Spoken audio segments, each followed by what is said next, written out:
আপনি ওই কথাটা নিশ্চয়ই শুনেছেন, যখন ভগবান একটা দরজা বন্ধ করেন তখন অন্যদিকে অনেক দরজা খুলে দেন। এবার এই দরজা, এই সমস্ত পথ আমরা দেখতে পাই না, অনেক সময় আমরা বুঝতে পারি না, হারিয়ে যায় সব। কখনো কখনো মনে হয় যে এই কথাটাই মিথ্যে, কিন্তু আসলে তা তো নয়। তাহলে হারিয়ে যায় কেন? কারণ আমরা সময় নষ্ট করি এই দরজার দিকে তাকিয়ে থেকে। ভাবি এই বুঝি দরজা খুলবে, এবার দরজা খুলবে। অপেক্ষা করতে করতে আমরা অনেক সময় নষ্ট করে ফেলি।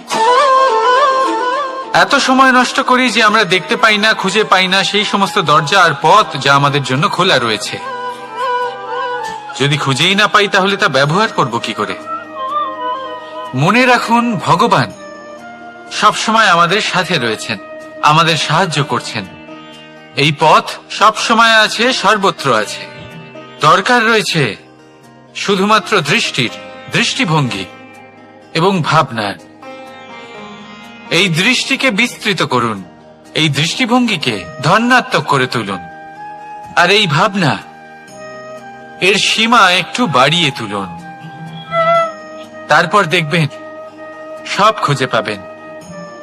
আসলে কি, এই যে ঈশ্বর, এই যে পরমাত্মা, তা আমাদের সাথে রয়েছে, আমাদের মনের মধ্যে রয়েছে। যিনি তাকে মন থেকে চাইবেন তিনি তাকে মনের মধ্যে অবশ্যই খুঁজে পাবেন। যদি উনি মন থেকে চান পথ খুঁজে পেতে, তাহলে তিনি অবশ্যই পথ খুঁজে পাবেন।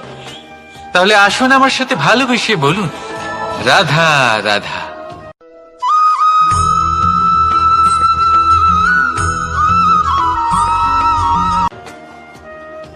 সুখ, দুঃখ, মৃত্যু, মহামারী, এগুলো কখনো বলে আসে না, আবার জিজ্ঞাসা করেও আসে না।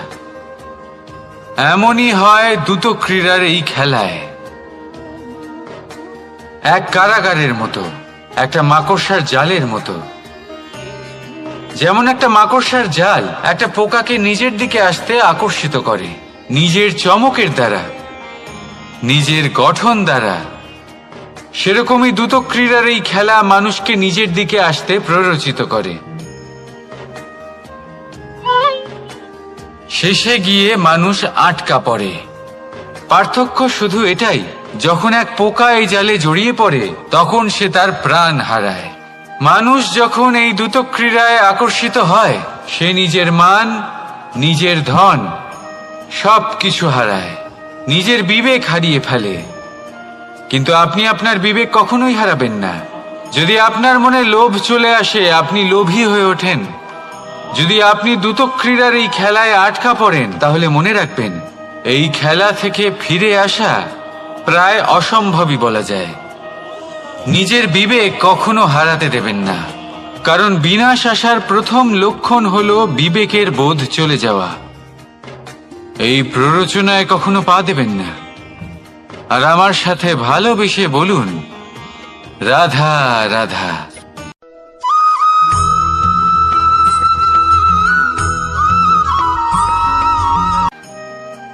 যখন একজন ভক্ত এবং তার ভগবান এক আকার ধারণ করেন, যখন একজন ভক্ত নিজের ভগবানের প্রতি, নিজের জীবনের লক্ষ্যের প্রতি সম্পূর্ণরূপে সমর্পিত হয়ে যান, তখন জন্মগ্রহণ করে ভক্তি। আর তখন সংসারের সমস্ত আশা তিনি ত্যাগ করতে পারেন। সমস্ত আশা শেষ হতে পারে, কিন্তু মানুষের সঙ্গ ভক্তি কখনো ত্যাগ করে না।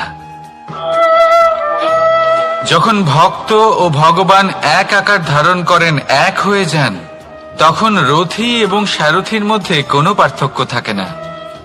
তারাও এক হয়ে যান। একটাই ব্যক্তিত্ব, একটাই অস্তিত্ব।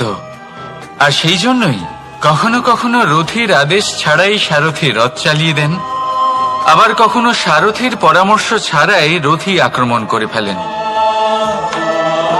এ তো শুধুমাত্র আরো একটা গুণ সেই সারথীর মধ্যে, যিনি ধর্ম স্থাপনার মহান কাজে আমার সারথী হতে চলেছেন।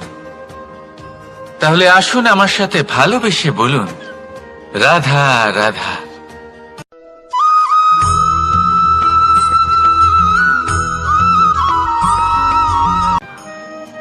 বরদান এবং অভিশাপ, এই দুই হলো একই মুদ্রার দুটি পিঠ। এই বরদান আমরা অনেক কারণে পেতে পারি, কখনো নিজের পরিশ্রমের কারণে, কখনো নিজের তপস্যার কারণে, কখনো আমাদের পূর্বপুরুষদের কর্ম ও তপস্যার কারণে। কিন্তু এই বরদান কতক্ষণ বরদান থাকবে তা আমরা নিশ্চিত করতে পারি না। তা সুনিশ্চিত করে শুধুমাত্র আমাদের কর্ম। যদি আপনাকে উদাহরণ দিই, আপনি রেশমের কীট দেখেছেন? ও বরদান পেয়েছে যে ও নিজের সুরক্ষার জন্য খোলস বানাতে পারে। এবারও তাতে এত মত্ত হয়ে যায় যে এমন এক আবরণ বানিয়ে ফেলে যাতে সে নিজেই আবদ্ধ হয়ে চাপা পড়ে মরে যায়। এটার তাৎপর্য কি? তাৎপর্য খুবই সরল। গর্ব করা খুবই ভালো, কিন্তু অহংকার করা কখনোই উচিত নয়। যদি অহংকার মনের মধ্যে প্রবেশ করে, তাহলে এই বরদান অভিশাপে পরিণত হতে সময় লাগে না। আর যদি কর্মশ্রেষ্ঠ হয়, তাহলে অভিশাপ বরদানে পরিণত হয়। তাহলে আসুন, শ্রেষ্ঠ কর্ম করুন আর আমার সাথে ভালোবেসে বলুন, রাধা রাধা।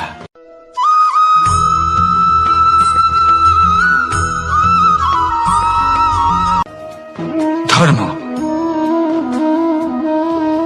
আমরা সকলে ধর্মের বিষয়ে কথা বলি, কখনো নিজের ধর্মের বিষয় আর কখনো অন্যের ধর্মের বিষয়। কখনো আমরা অধর্ম দেখলে সেই বিষয়ে কথা বলি। অনেক রকম আলোচনা হয়, কিন্তু এই ধর্ম আসলে কি, সেটা কি কেউ বোঝে? যদি আমি আপনাকে উত্তর দিই, এই উত্তর সরল। ধর্ম হলো তাই যা মানুষকে অন্য মানুষের সাথে, সমস্ত বিশ্ব সংসারের সাথে আনন্দ সহকারে বাঁচতে শেখায়। সেই জন্য আপনি যদি কখনো কোনো ধর্মীয় স্থানে যান, সেই ধর্মীয় স্থানে গিয়ে আপনার শান্তির অনুভূতি হয়, তাই না? কিন্তু দেখুন, ধর্মের জ্ঞান থাকলেই সেই মানুষ ধর্মের পথে চলতে পারবে এমন কোনো কথা নেই। অনেক সময় সম্পর্কে যখন সংঘর্ষ বেড়ে যায়, তখন ইচ্ছের জন্ম হয়, ক্রোধের জন্ম হয়, অহংকারের জন্ম হয়, আর তারপর বিনাশ হয়ে যায় এই ধর্মের। সেই জন্য দ্বিতীয় সব থেকে গুরুত্বপূর্ণ গুণ যা আমার সারথীর মধ্যে থাকা উচিত, তা হলো ধর্মবীর হওয়া। এবার দেখতে হবে সেটা এই যে কে হবে সেই ব্যক্তি যিনি এই স্বয়ম্বরে নিজের ধর্মে অটল থাকবেন।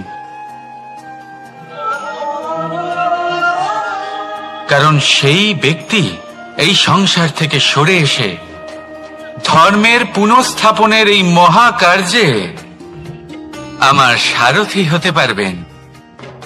তাহলে আসুন আমার সাথে ভালোবেসে বলুন, রাধা রাধা। কর্ম, ধর্ম, জ্ঞান, এই তিন স্তরে অনেক মানুষ পৌঁছতে পারেন। অনেকে এই পরীক্ষা দিয়ে তাতে উত্তীর্ণ হয়ে যেতে পারেন, কিন্তু শিখরে পৌঁছে শাসন তিনিই করতে পারেন যার কাছে এই চতুর্থ গুণটিও থাকে, সমর্পণ। অত্যন্ত গুরুত্বপূর্ণ একটা গুণ এটা। এই সমর্পণ আসলে অত্যন্ত গুরুত্বপূর্ণ। পূর্ণ সমর্পণ দরকার নিজের লক্ষ্যের প্রতি, সমর্পণ নিজের কর্তব্যের প্রতি, সমর্পণ নিজের আত্মার থেকে নির্গত স্বরের প্রতি, সমর্পণ নিজের রথির প্রতি, অর্থাৎ আমার প্রতি। এবার এই পরীক্ষায় অত্যন্ত কঠিন এক বাঁক আসতে চলেছে, যেখানে সারথীকে সমর্পণের নিরিখে পরীক্ষা করা হবে, আর তাতে উত্তীর্ণ হওয়ার পরেই তার হাতে ধর্ম স্থাপনের রথের রাশ তুলে দেওয়া হবে। দেখা যাক কি হয়। ততক্ষণ আপনি প্রসন্ন থাকুন আর আমার সাথে ভালোবেসে বলুন, রাধা রাধা।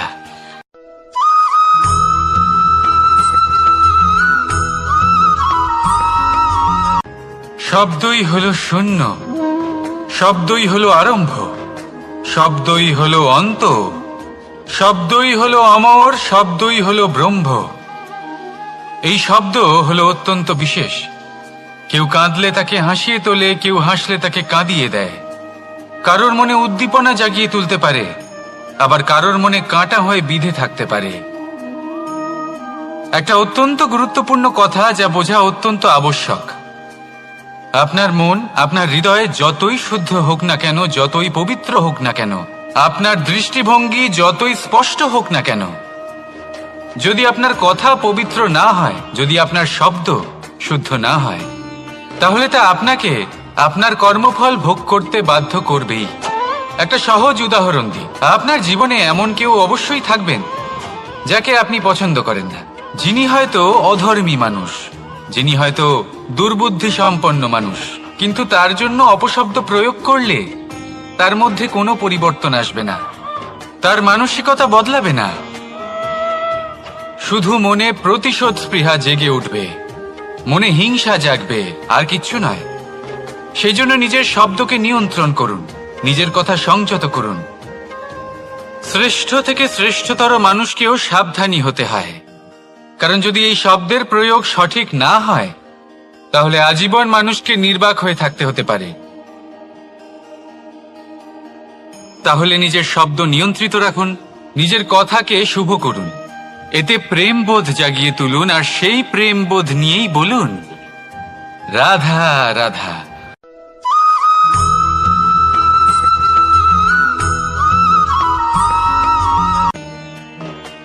ভাগ করে নেওয়া বা বন্টন করা প্রত্যেক মানুষের জীবনে অবশ্যই হয়ে থাকে, আর অনেক সময় এটা জীবনে অতি আবশ্যক হয়ে পড়ে।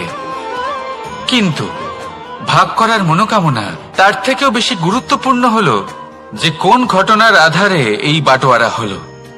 অনেক সময় এই বাটোয়ারা হলো শান্তির প্রতীক, আবার অনেক সময় এই বাটোয়ারা বিপ্লব ঘটাতে পারে, এমন এক বিপ্লব যা মহাযুদ্ধ ঘটিয়ে দিতে পারে। দেখুন, বাটোয়ারা সম্পত্তির হোক বা হোক ভিক্ষার, শিক্ষা কিন্তু একটাই। জীবনে অনেক সময় বাটোয়ারা দরকার হতে পারে, কিন্তু যতদূর সম্ভব তা এড়িয়ে চলুন, একসাথে মিলে এগিয়ে চলুন। কারণ দেখুন, এই যে বাটোয়ারা ভাগ করে দেয়, আর সেখানেই একতা আপনাকে অগ্রসর করে।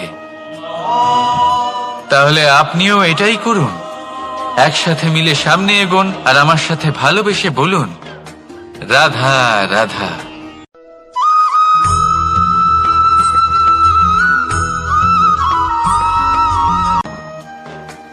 ভগবান আর ভক্ত যখন এক আকার হয়ে যায়, যখন ভক্ত তার ভগবানের প্রতি এবং নিজের জীবনের উদ্দেশ্যের প্রতি সম্পূর্ণরূপে সমর্পিত হয়, তখন জন্ম নেয় ভক্তি। এই সংসারের সমস্ত আশা হয়তো আপনার সঙ্গ ত্যাগ করে দিতে পারে, তখনও ভক্তি সাথে থাকবে। ভক্ত আর ভগবান যখন এক আকার হয়ে যায়, তাদের মধ্যে কোনো পার্থক্য থাকে না, তারা এক হয়ে যায়, এক ব্যক্তিত্ব, এক অস্তিত্ব। সেই জন্য কখনো জীবনে যে কোনো রূপেই, যে কোনো প্রকারেই, যে কোনো ঈশ্বরকে মান্য করুন, মনের মধ্যে শ্রদ্ধা ভাব জাগ্রত করুন, মনে ভক্তি ভাব জাগ্রত করুন।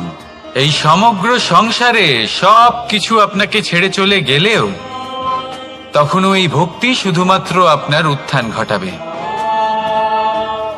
তাই মনে ভক্তি জাগ্রত করুন, আর আমার সাথে ভালোবেসে বলুন, রাধা রাধা।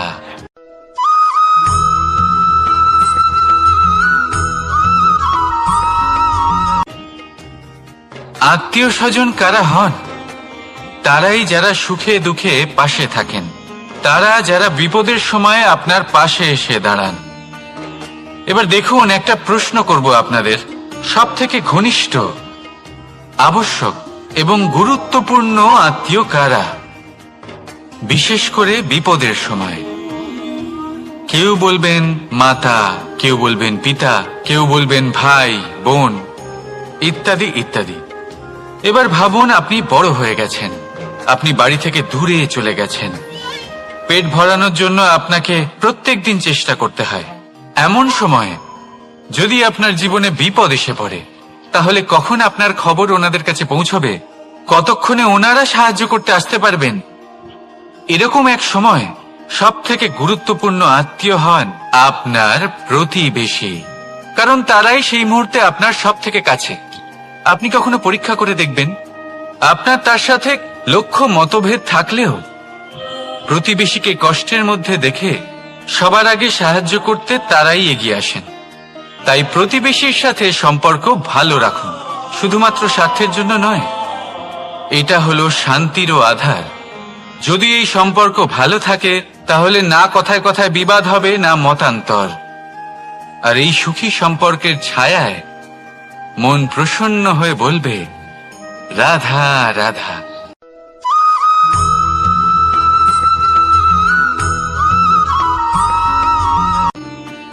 সাফল্য কে না চান?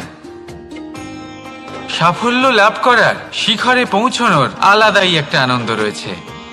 আর আপনজনদেরও কে না চান? প্রত্যেক মানুষ চান যেন জীবনে তার কোনো আপনজন থাকে, যারা সবসময় তাদের সাথে থাকবে।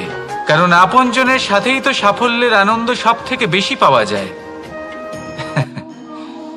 কিন্তু আসলে কি হয়, অনেক সময় সাফল্যের খোঁজে সেই পথে চলতে চলতে আমরা আপনদের থেকে দূরে চলে যাই। না চাইতেও দূরে চলে যেতে হয়, ওনাদের সাথে সময় কাটাতে পারি না। আর আমরা ভুলে যাই যে সাফল্যের আসল আনন্দ আপনজনদের সাথেই পাওয়া যায়। সফল হওয়ার পরে আপনদের সাথে দেখা হলে তাদের চোখে আমাদের জন্য যে আবেগ থাকে, যে সম্মান, যে প্রেম থাকে, সেটাই হলো আসল পুরস্কার। আমরা সেই কথা ভুলে যাই এবং একা হয়ে পড়ি। বেশিরভাগ সময় এটাই হয়। বেশিরভাগ সময় সফল মানুষগুলি একা হয়ে যান। এবার আপনি কি চান? আপনি অসফল হয়ে দিনগুলি একাকিত্বে কাটাতে চান, নাকি সফল হয়ে আপনজনদের সাথে আনন্দে থাকতে চান? সেই সিদ্ধান্ত আপনার। সাফল্যের পেছনে ছুটুন, নিজেকে উজাড় করে দিন, কিন্তু আপনজনদের সঙ্গ ত্যাগ করবেন না। সেই আপনজন যারা আপনার সাফল্যের জন্য দায়ী, সেই আপনজন যিনি আপনার সাফল্যে আনন্দ পান, সুখ লাভ করেন, তাদের কখনো ত্যাগ করবেন না। আসুন আমার সাথে ভালোবেসে বলুন, রাধা রাধা।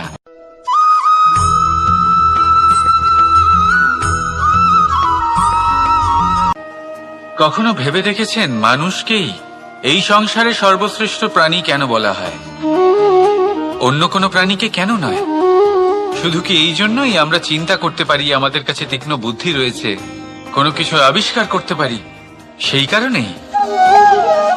তা তো অন্য কোনো প্রাণীর কাছেও থাকতে পারে। এমন কিছু পশুও রয়েছে যাদের কাছে তীক্ষ্ণ বুদ্ধি আছে। তাহলে মানুষ কেন? কারণ মানুষের কাছে এমন কিছু রয়েছে যা অন্য প্রাণীর কাছে নেই, মানবতা।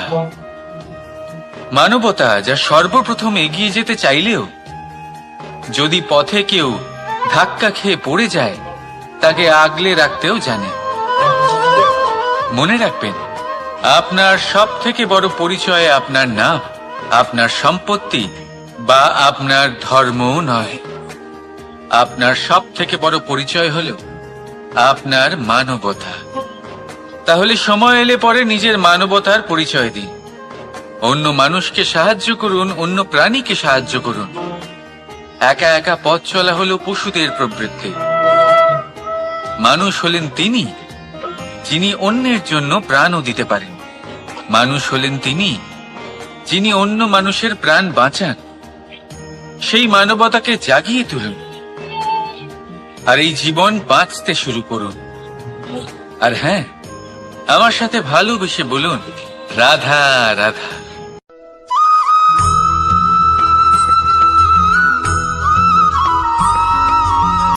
জীবনে শিখরে পৌঁছানোর জন্য মানুষের কি প্রয়োজন হয়ে থাকে? সিঁড়ির। কিন্তু তাও প্রত্যেক মানুষ, প্রত্যেক ব্যক্তি শিখরে পৌঁছতে পারেন না। এর কারণ কি? কারণ একটা হতে পারে যে মানুষ কল্পনা করতে থাকেন কিন্তু সিঁড়ি খুঁজে পান না।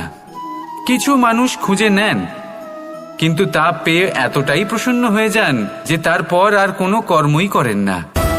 খুব সোজা ব্যাপার। অনেক মানুষ সিঁড়ি খুঁজে পান না, আর যদি পেয়েও যান তাও যতক্ষণ না তাতে চড়ছেন সেই শিখরে পৌঁছবেন কি করে? যতক্ষণ না আপনি পরিশ্রম করছেন, যতক্ষণ না সেই সিঁড়িতে আপনি চড়ছেন, যতক্ষণ না ক্লান্ত হচ্ছেন, আপনার পায়ে হাঁটুতে ব্যথা না হচ্ছে, ততক্ষণ এই শিখরে পৌঁছানোর সৌভাগ্য লাভ করতে পারবেন না।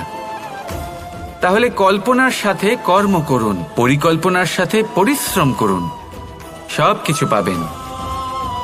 আসুন আমার সাথে ভালোবেসে বলুন, রাধা রাধা।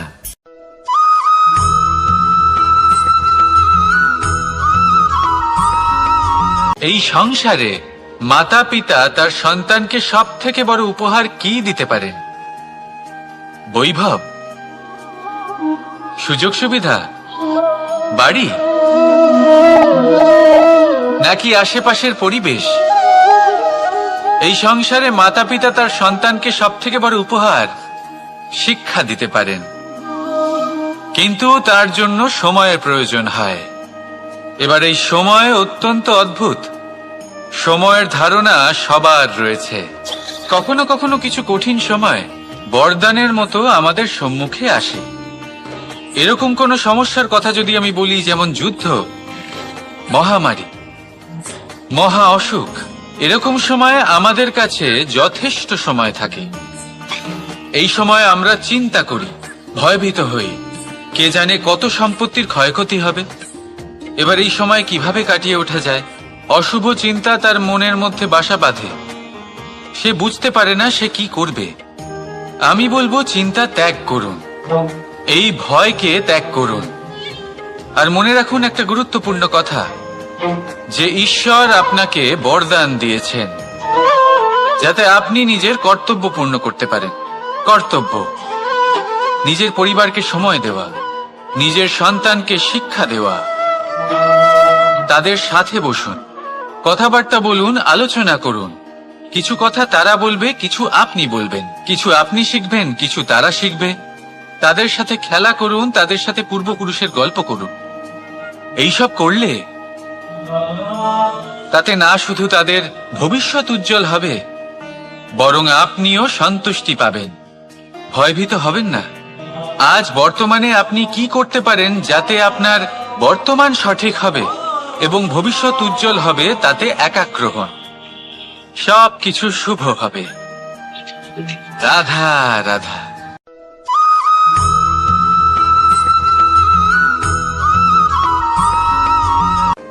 মানুষ আর ধন, এই দুইয়ের মধ্যে সম্পর্ক খুব ঘনিষ্ঠ। ধন হলো সেই শক্তি যার ব্যবহার মানুষ করে থাকে সাংসারিক বস্তু ক্রয় করার জন্য, নিজের জীবন যাপন করার জন্য। আর মানুষ হলো সেই শক্তি যারা ধনকে গুরুত্বপূর্ণ করে তোলেন।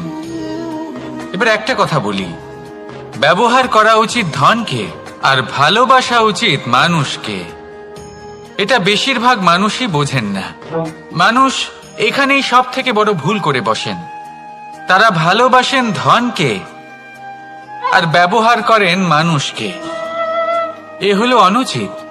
দেখুন, আপনি একটা সূচের দ্বারা যুদ্ধ করতে পারবেন না, আর কোনো তলোয়ার দ্বারা বস্ত্র সেলাই করতে পারবেন না, তাই না? কোনটা কিসের জন্য হয় সেটা বোঝা অত্যন্ত জরুরি। আপনিও সঠিক দিকে অগ্রসর হন। মানুষকে ভালোবাসুন আর ধনকে ব্যবহার করুন। যদি আপনি মানুষকে ব্যবহার করেন, তাহলে আপনি ভালোবেসে ফেলবেন ধনকে।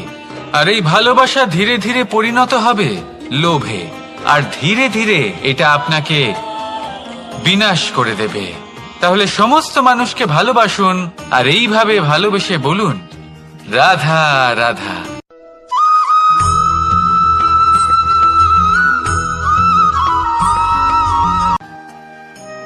দাদা আমাকে সব সময় জিজ্ঞাসা করেন যে, কানাই, তোমার এই মুখের হাসি, তোমার মুখে সব সময় কেন থাকে, কিভাবে থাকে? সামনে শত্রুপক্ষকে দেখেও ধৈর্য হারাও না, কেউ তোমার নিন্দে করলেও তার সাথে ঝগড়া করো না, কেউ তোমার বিষয় খারাপ ভাবলেও তাকে ঘৃণা করো না। কিভাবে আর কেন করো? আপনার মনেও নিশ্চয়ই এই প্রশ্ন আসে। এবারে বলি, এর উত্তর অত্যন্ত সরল। কখনো দেখেছেন গরু আর তার বাচ্চাকে? কিভাবে সে তার মায়ের দুগ্ধ পান করে? সুখে থাকে, কারণ ও জানে যে ওর মা এই দুগ্ধরূপী অমৃত ওকে খাওয়াতেই থাকবে। ও জানে যে এই সময় শুধু ওর জন্য, যাতে ও নিজের মায়ের এই দুগ্ধরূপী প্রসাদ গ্রহণ করতে পারে, আর সেই জন্য ও সুখে থাকে। সেইভাবেই এই জীবন হলো ভালোবাসা। এতই ছোট হলো এই জীবন যে ভালোবাসার জন্য কম পড়ে যায়। ঘৃণা করে কেন সময় নষ্ট করব? আমি এটাই করি, আপনিও এটাই করুন। ভালোবাসুন, সবার মধ্যে ভালোবাসা ছড়ান, আর এই ভালোবাসার সাথেই বলুন রাধা রাধা।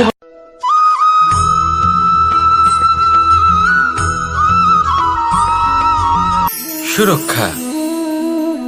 এই সুরক্ষা আসলে কি? এটা কি কোনো কবচ, নাকি কোনো সীমা? এই সুরক্ষা আসলে অন্য কিছু। আমাদের মাতা পিতা, আমাদের প্রিয়জন, আমাদের বন্ধু, এই সমাজ, আমাদের শুভাকাঙ্ক্ষী, আমাদের আত্মীয়, এনারা সবাই আমাদের জীবনে কোনো না কোনো ভাবে সুরক্ষা দিয়ে থাকেন, একটা কবচ দিয়ে থাকেন কোনো না কোনো রূপে। কিন্তু দেখতে গেলে আমাদের পরাক্রমের পথে, আমাদের বীরত্বের পথে, আমাদের সাহসের পথে এই সুরক্ষাই সব থেকে বড় বাধা হয়ে দাঁড়ায়। একবার ভেবে দেখুন, যদি আপনি কোনো সুরক্ষাই না পান, বা যদি আপনি এই সুরক্ষা ভেঙে বাইরে আসতে পারেন, তাহলে আপনার বীরত্ব চরম সীমায় পৌঁছে যায়। কেন? কারণ তখন আপনি জানেন যে এই সংসারের সম্মুখীন আমাদের নিজেদেরই হতে হবে। আপনি বুঝে যান যে শত্রুর সম্মুখীন এবার নিজের বলের দ্বারা, নিজের পরাক্রমের দ্বারা, নিজের সাহসের দ্বারা করতে হবে। আর তখন আমাদের মনের মধ্যে এই শক্তি জাগ্রত হয়। এই শক্তি অন্তরেই বসবাস করে। শুধু এটা চিনে নিতে হবে, একে জাগ্রত করতে হবে, আর এটা সুরক্ষা ভেঙে যাওয়ার পরেই সম্ভব হয়। আর যারা নিজের শক্তি সম্পর্কে জানেন, যিনি নিজেই জানেন তিনি কতটা শক্তিশালী, তিনি নিজেই নিজের সুরক্ষা কবচ চিরকালের মতো ভেঙে ফেলে দেন, ঠিক কর্ণের মতো। আর তারপরে দেখুন, আপনার পরাজয় হোক বা বিজয়ী হোক না কেন, সেটাই অনেক বড় হয়, সেটাই প্রশস্ত হয়ে থাকে। সেই জন্য ত্যাগ করুন নিজের ভয়কে, নিজের আশেপাশের এই সুরক্ষা চক্রকে ভেঙে ফেলুন, আর সম্মুখীন হন এই সংসারের নিজের শত্রু সম্মুখীন হন।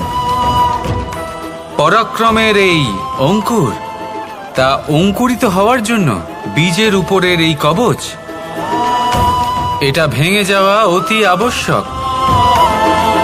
আসুন আমার সাথে ভালোবেসে বলুন রাধা রাধা।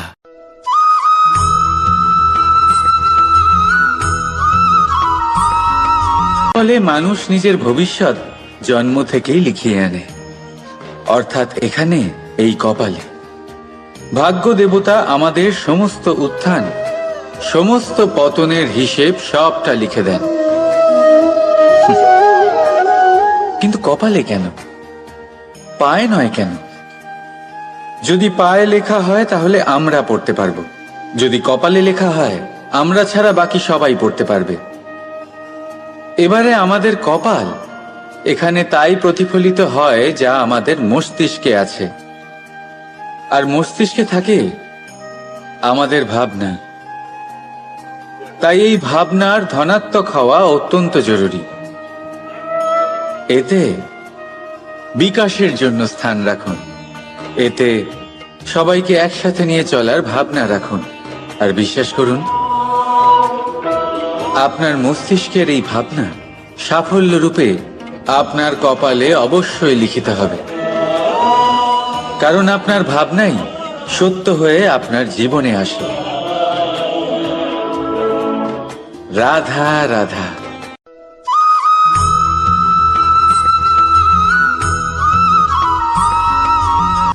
আমরা সকলে চাই আমাদের জীবনে সাফল্য আসুক।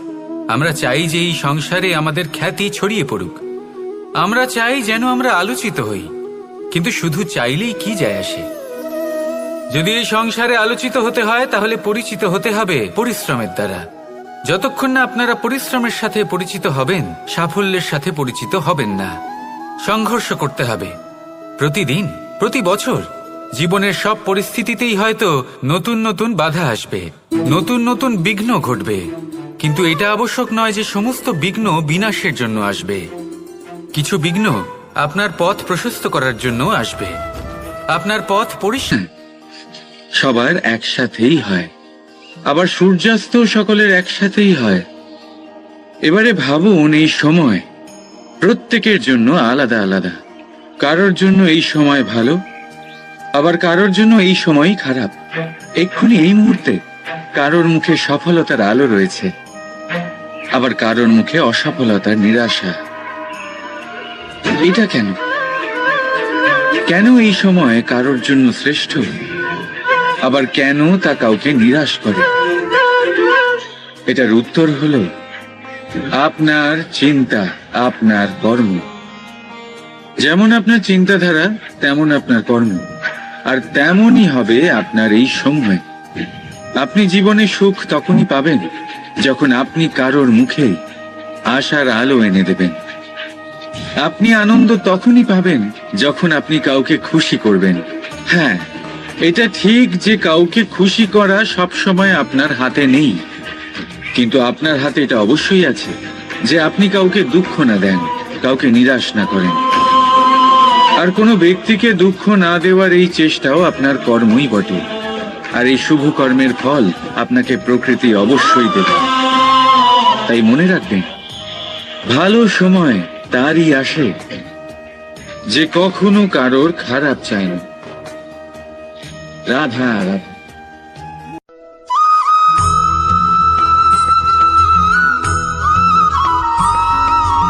আপনি কখনো পাখিদের দেখেছেন? যেভাবে মানুষ তার সন্তানকে জন্ম দেয়, পাখিরাও সন্তানদের জন্ম দেয়। আর যেই তার সন্তান এই সংসারে প্রবেশ করে, সেই পাখি তাকে আগলে রাখে, তার যত্ন করে, ওর জন্য বাসা বানায়, ওর জন্য দূর কোথাও থেকে খাবার নিয়ে আসে, নিজের ঠোঁট দিয়ে ওর মুখে খাবার খাইয়ে দেয়, সবকিছু করে। কিন্তু একটা কাজ পাখি করে, কিন্তু মানুষ কখনোই করে না। যখন পাখি মনে করে যে তার সন্তান বড় হয়ে গেছে, ওকে এবার ওরা শিখতে হবে, নিজেকেই আত্মরক্ষা শিখতে হবে, নিজের খাবার নিজেই খুঁজে আনতে হবে, তো সেই পাখি তার সন্তানকে বাসা থেকে বের করে দেয়। তারপর সেই পাখির সন্তান নিজে উড়তে শেখে, আত্মরক্ষা করতে শেখে, এবং আস্তে আস্তে সে আত্মনির্ভর হয়ে ওঠে। কিন্তু মানুষ কি তার সন্তানের সাথে এটাই করে? কখনোই নয়। মানুষ তার সন্তানকে নিজের সাথে বেঁধে রাখে, সব সময় তার লালন পালনের, তার দেখাশোনার ব্যবস্থা করে রাখে, আর এটাই ভাবেন যে আমি হলাম ওর পালনকর্তা, ওর খেয়াল রাখা তো আমার কর্তব্য। কিন্তু না, এই কাজ করতে করতে উনি আস্তে আস্তে নিজেরই সন্তানের শত্রু হয়ে ওঠেন, তার বিকাশের শত্রু হয়ে ওঠেন। তাই যখন সন্তান বড় হবে তখন অবশ্যই ভালোবাসুন, কিন্তু পাখির মতো কঠোর হওয়াও প্রয়োজনীয়, তবেই তার বিকাশ হবে। ওকে নিজের কষ্ট নিজেকেই সহ্য করতে দিন, শিখতে দিন জীবনের অনুভূতি কেমন, তবেই তার বিকাশ হবে। নয়তো সেই সন্তান আজীবন আপনার জন্য বোঝা হয়ে থাকবে, আর আপনি তার বিকাশের পথে আজীবন বাধা হয়ে থাকবেন। আর আমার মনে হয় না আপনি সেটা চাইবেন, তাই তো? আসুন আমার সাথে ভালোবেসে বলুন, রাধা রাধা।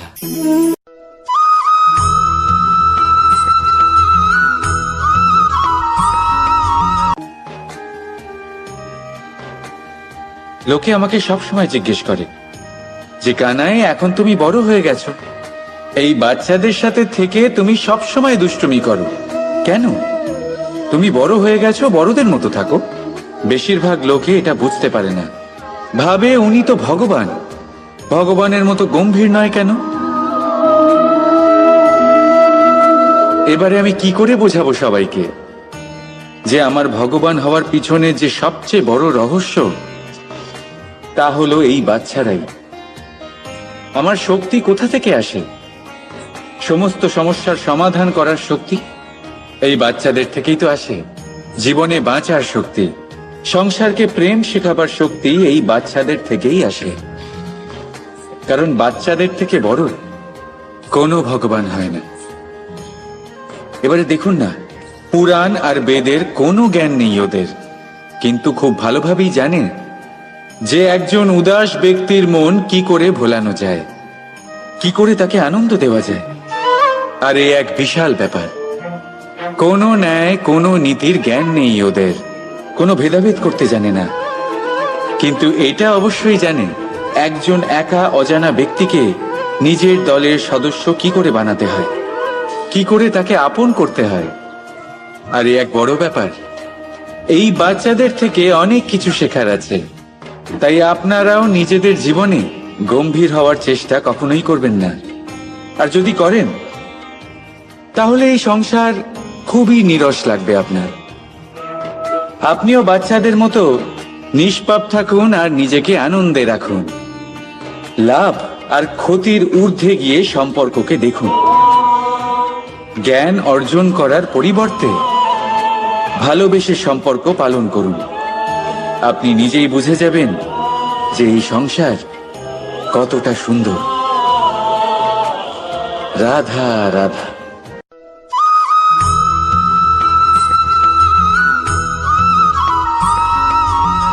জীবনে কখনো কখনো আমরা সেই পরিস্থিতিতে ফেসে যাই যখন আমাদের মনে হয় যে আমাদের নতুন কিছু একটা করতে হবে, কিন্তু আমরা করতে পারি না। কারণ কোথাও না কোথাও আমরা রীতির দ্বারা আবদ্ধ, আর আমরা সেই রীতি ভাঙতে চাই না। কেবল একটাই প্রশ্ন আসে মনে, আশেপাশের মানুষ কি বলবে, আশেপাশের মানুষ কি ভাববে। আপনাকে একটা প্রশ্ন করি, কারা এই মানুষজন? আপনার জন্মের সময় এই মানুষজন কোথায় ছিলেন? যখন আপনি কোনো সমস্যায় পড়েন তখন এই মানুষজন কোথায় থাকেন? এগিয়ে এসে কি আপনাকে সাহায্য করেন, নাকি সেই সমস্যার সমাধান আপনি নিজেই করেন? এইসব মানুষজনের চিন্তা ত্যাগ করুন যদি আপনি জীবনে বাঁচতে চান। ভেবে দেখুন জীবনে কি কি শুভ আছে আর কি কি শুভ করতে পারেন। যদি তা স্রোতের বিপরীতে হয় তাহলে সংঘর্ষ করুন, কিন্তু এইসব মানুষজনের কথা ভাববেন না। ভেবে দেখুন জীবনে আপনি কি কি শুভ কাজ করতে পারেন। এটা ভাবুন যে আপনি কখনো এমন কোনো কাজ করে ফেলেননি তো যার জন্য কারো হৃদয় আহত হয়েছে। শুভর দিকে নিজের চিন্তা কেন্দ্রীভূত করুন, আপনার জীবনে সব কিছু শুভই হবে। তাহলে আসুন আমার সাথে ভালোবেসে বলুন, রাধা রাধা।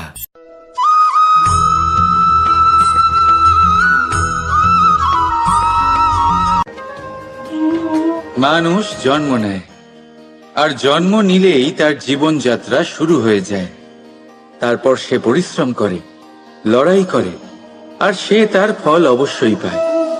সেই নিজের জীবনযাত্রা নিজেই সাজায়। তার জীবনে ভয় ততক্ষণ প্রবেশ করে না যতক্ষণ না সে জীবনে কিছু অর্জন করে। একবার সে কিছু পেয়ে গেলে তারপরে সেটা হারিয়ে যাওয়ার ভয় মনের মধ্যে জন্ম নেয়। তারপর সে ভাগ্য, জ্যোতিষ, ভবিষ্যৎ এইসব দেখতে ব্যস্ত হয়ে পড়ে।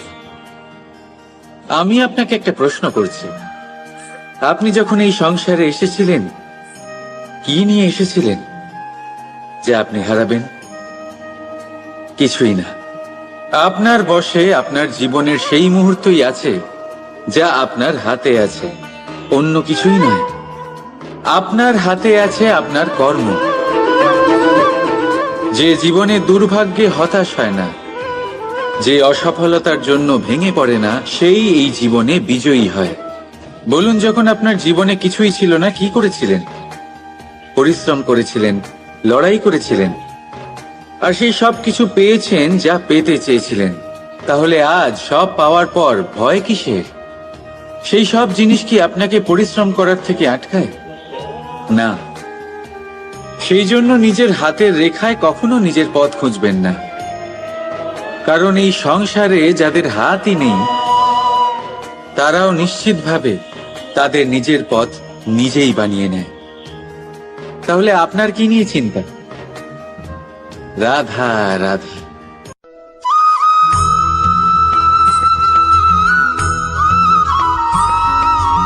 আপনি কখনো পাখিদের দেখেছেন?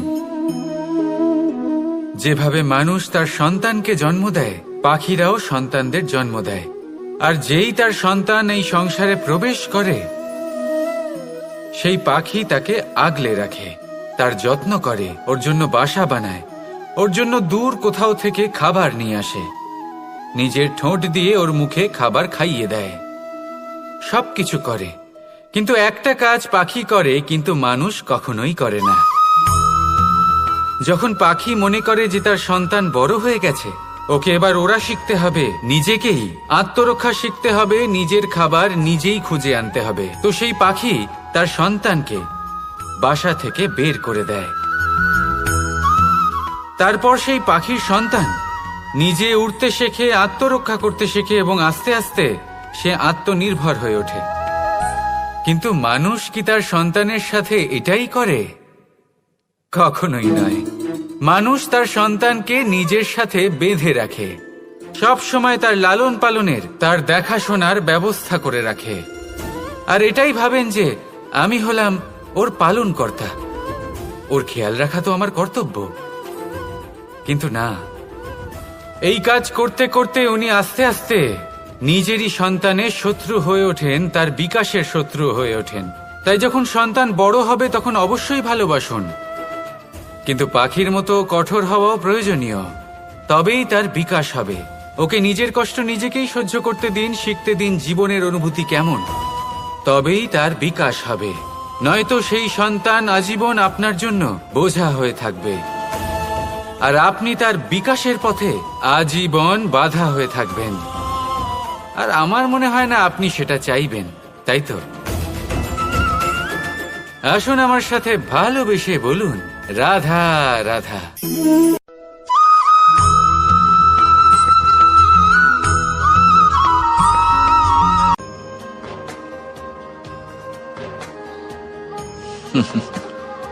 সময়, এই সময় না কোনো ব্যক্তি, না জীব, না বস্তু, তাও সময় জীবিত থাকে।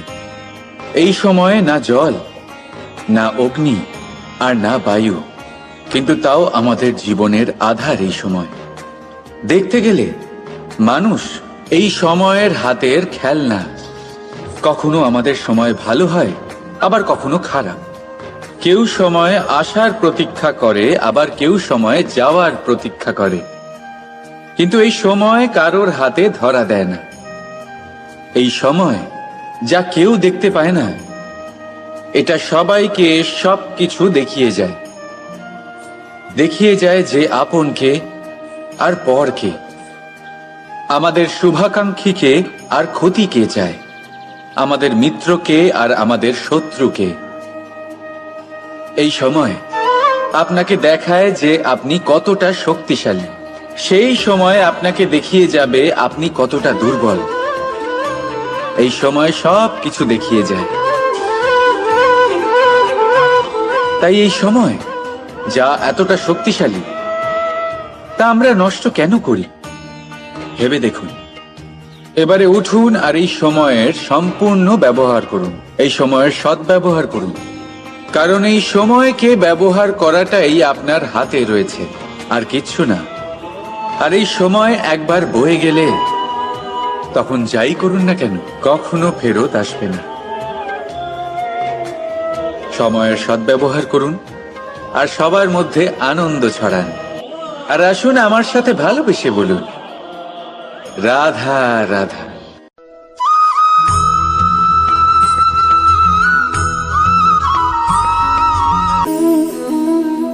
নিয়তি। রাধা আমাকে বলে, কৃষ্ণ, যদি তুমি জানো যে নিয়তিতে কি আছে, তাহলে তাকে বদলে দাও না কেন? মহাদেব আমাকে বলেন যে শ্রীকৃষ্ণ, যদি আপনি এটা জানেন যে সাম্বের নিয়তি এটাই, তাহলে আপনি তাকে বদলানোর চেষ্টা কেন করেন? কেন? কারণ আমি একজন পিতা, আর পিতার কর্তব্য এটাই, তিনি যেন সম্ভাব্য সব চেষ্টা করেন নিজের সন্তানের মঙ্গলের জন্য।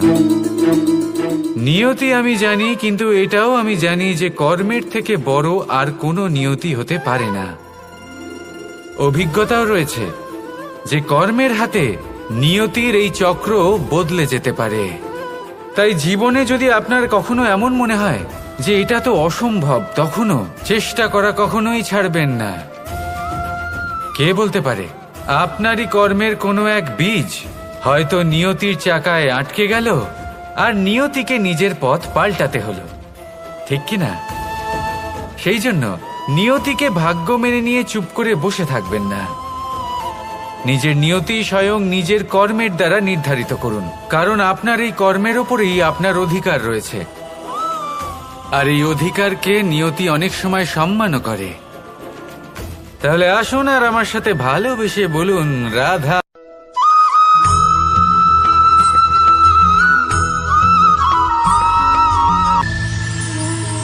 আপনি নিশ্চয়ই দেখে থাকবেন যে প্রদীপের নিচে অন্ধকার থাকে। যে প্রদীপ সংসারকে আলোকিত করে সেই প্রদীপের নিচেই অন্ধকার। এবারে অনেক মানুষ আছে যারা এই বিষয়টা এইভাবে দেখে যে ব্যক্তি নিজের সমস্যার সমাধান করতে পারে না আর গোটা সংসারকে উপদেশ দেয়। কিন্তু এইটা দেখার আরো একটা দৃষ্টিভঙ্গি আছে, আর সেটা হচ্ছে যে স্বয়ং জ্বলে সংসারকে আলোকিত শুধু সেই করতে পারে যা রাধার বড়ই শীতল হয়। এই সংসারের পথপ্রদর্শক সেই হতে পারে, এই সংসারকে দিশা সেই দেখাতে পারে যার মধ্যে সন্তোষ আর ধৈর্য শক্তি আছে। এবারে দেখুন, এটা অত্যন্ত গুরুত্বপূর্ণ বিষয় যে বিবেক তখনই কাজ করে যখন মন শান্ত থাকে, যখন মন শীতল থাকে। তাই যদি আপনি এই জীবনে কোনো বড় কর্ম করতে চান, তাহলে সর্বপ্রথম আপনার এই মনকে, এই বিবেককে, এই হৃদয়কে, এই আধারকে, এই ভূমিকে শীতল রাখতে শিখুন। ধৈর্য ধরুন। সংসারে এমন কিছু নেই যা আপনি করতে পারবেন না। রাধা রাধা।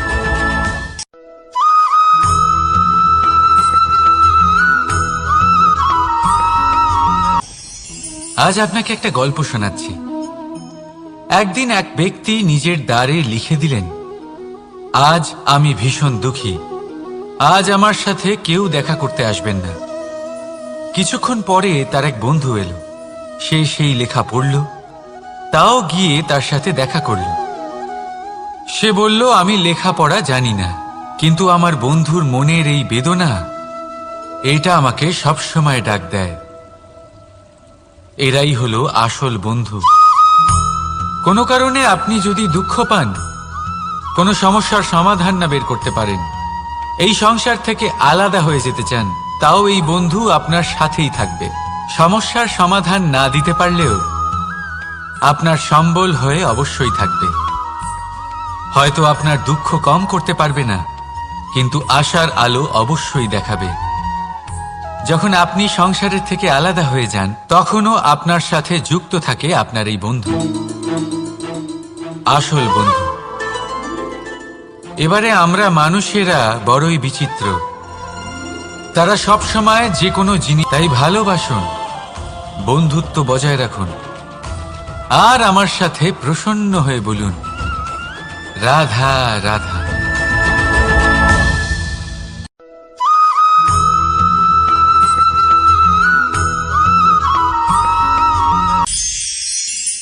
সংসারে প্রত্যেক ব্যক্তি কোনো না কোনো রূপে ঈশ্বরকে মানে।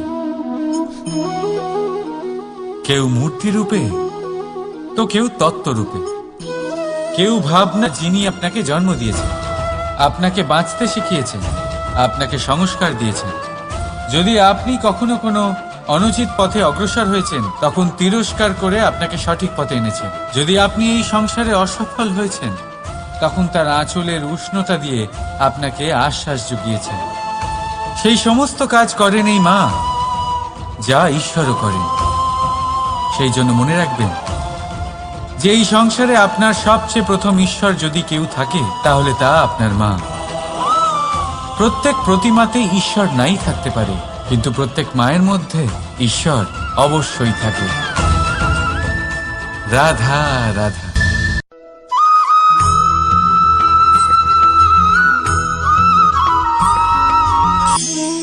আমাদের মধ্যে বহু মানুষ মাঝে মাঝে নিজেকে অকর্মণ্য মনে করি।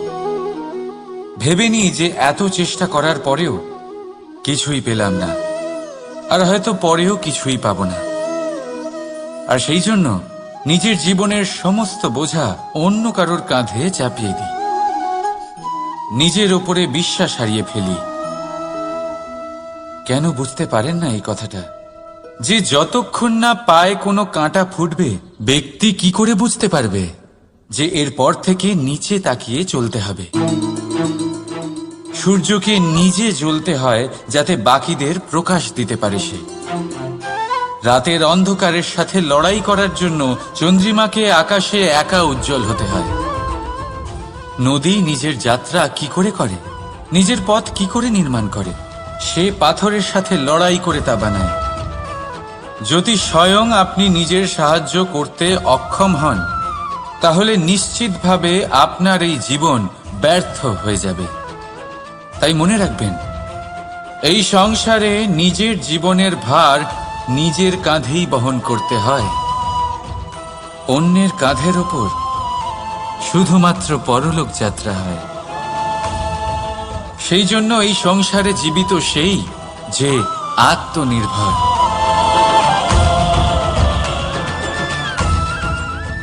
রাধা রাধা।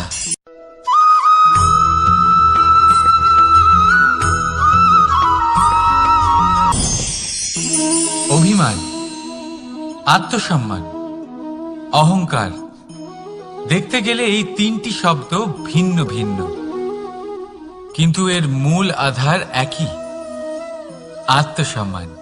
এবার যদি কথা বলি আপনার শরীরের, আপনার সংস্কৃতির, আপনার সম্পর্কের, তাহলে অভিমান থাকা স্বাভাবিক। এবার যদি কথা বলি আপনার ব্যক্তিত্ব নিয়ে, আপনার আদর্শ নিয়ে, আপনার বিচারধারা নিয়ে, তাহলে আত্মসম্মান হলো একটা গুণ। যদি এইভাবে বলা হয় যে আমি এই কার্য কারোর সাহায্য ছাড়া, সহযোগিতা ছাড়াও করতে পারি, তাহলে এটা আত্মসম্মান, আর এটা সঠিক। যদি এভাবে বলা হয় যে আমি এই কার্য কারোর সাহায্য ছাড়াই বা কারোর সহযোগিতা ছাড়াই করে ফেলেছি, তাহলে এটা অভিমান, এটাও সঠিক। কিন্তু এই কার্য শুধুমাত্র আমিই করতে পারি আর কেউ নয়, এটা অহংকার। তাহলে এই শব্দ এবং তার অর্থ বোঝার চেষ্টা করুন। জীবন ধারণের এক নতুন পথ খুঁজে পাবেন। রাধা রাধা।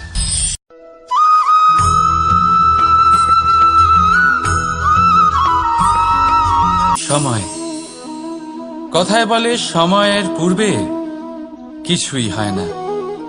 প্রতিটা ঘটনার একটা সময় থাকে। সময়ের আগে না সূর্যোদয় হয় আর না সূর্যাস্ত হয়। সময়ের পূর্বে গাছে না ফুল ফোটে না ফল ধরে। কিন্তু একটা কথা ভেবে দেখুন, যদি বর্ষা আসার আগে কৃষক ভূমিকে না প্রস্তুত করে, বীজ রোপণ না করে, তাহলে কি ফসল ফলবে? যদি কোনো যোদ্ধা যুদ্ধের পূর্বে নিজের অস্ত্রের ধার না দেয়, তাহলে সে যুদ্ধ কি করে লড়বে? এর মানে এটাই হলো যে সময় আপনার যখন আসার তখন অবশ্যই আসবে, কিন্তু ততক্ষণ এটাও গুরুত্বপূর্ণ যে আপনি নিজেকে তার জন্য তৈরি রাখুন। কারণ এই সুযোগ, এই কথাটা শুনতে যত ছোট, এটা আসেও ততটা কম সময়ের জন্য, তারপর চলেও যায়। এবার যদি সুযোগ আপনার হাতে আসে আর আপনি তার জন্য তৈরি না থাকেন, তাহলে আপনি সাফল্য কি করে পাবেন? তাই আপনি সঠিক সময়ের জন্য অপেক্ষা করুন, সেই সুযোগের জন্য অপেক্ষা করুন, কিন্তু ততক্ষণ নিজের চেষ্টার দ্বারা নিজেকে আরো সক্ষম করে তুলুন। কারণ সাফল্য আপনার জন্য অপেক্ষা করছে, শুধু আপনি তার জন্য তৈরি থাকুন। রাধা রাধা।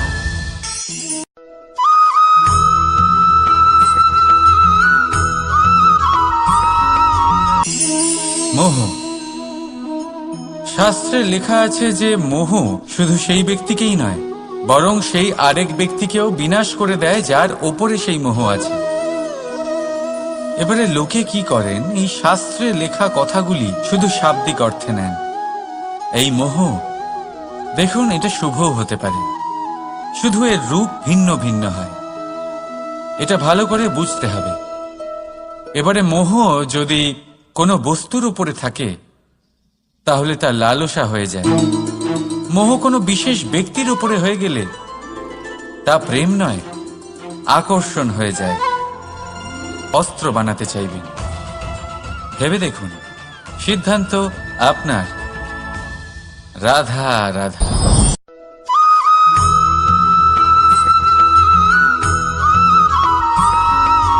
কথা মানুষের পাওয়া সবচেয়ে অদ্ভুত উপহার। এই কথাই মানুষকে এই সংসারের সমস্ত প্রাণীর থেকে ভিন্ন করে তোলে, সংসারের সবচেয়ে উপরে নিয়ে যায়। এই কথার কারণেই আমরা একে অপরের সাথে ভাব আদান প্রদান করি। আমি আমার মনের ভাবনা অন্য কাউকে ব্যক্ত করতে পারি, অন্য কেউ তাদের ভাবনা আমাকে ব্যক্ত করতে পারে। এই কথাই আমাদের সবচেয়ে বড় ঢাল। এবারে দেখুন, আপনি নিশ্চয়ই লক্ষ্য করেছেন, কারোর কথা মধুর হলে লোকে তাকে ভালোবাসে, তাকে নিজের বন্ধু বানায়। সেইভাবেই যদি কারোর কথা কঠোর হয় তাহলে লোকে তাকে ঘৃণা করে, তাকে নিজের শত্রু মনে করে। এটা বোঝবার চেষ্টা করুন কি বলা উচিত। নিজের কথা শুদ্ধ করুন, নিজের কথা মধুর করুন, আর সেই মধুরতার সাথে আমার সঙ্গে বলুন, রাধা রাধা।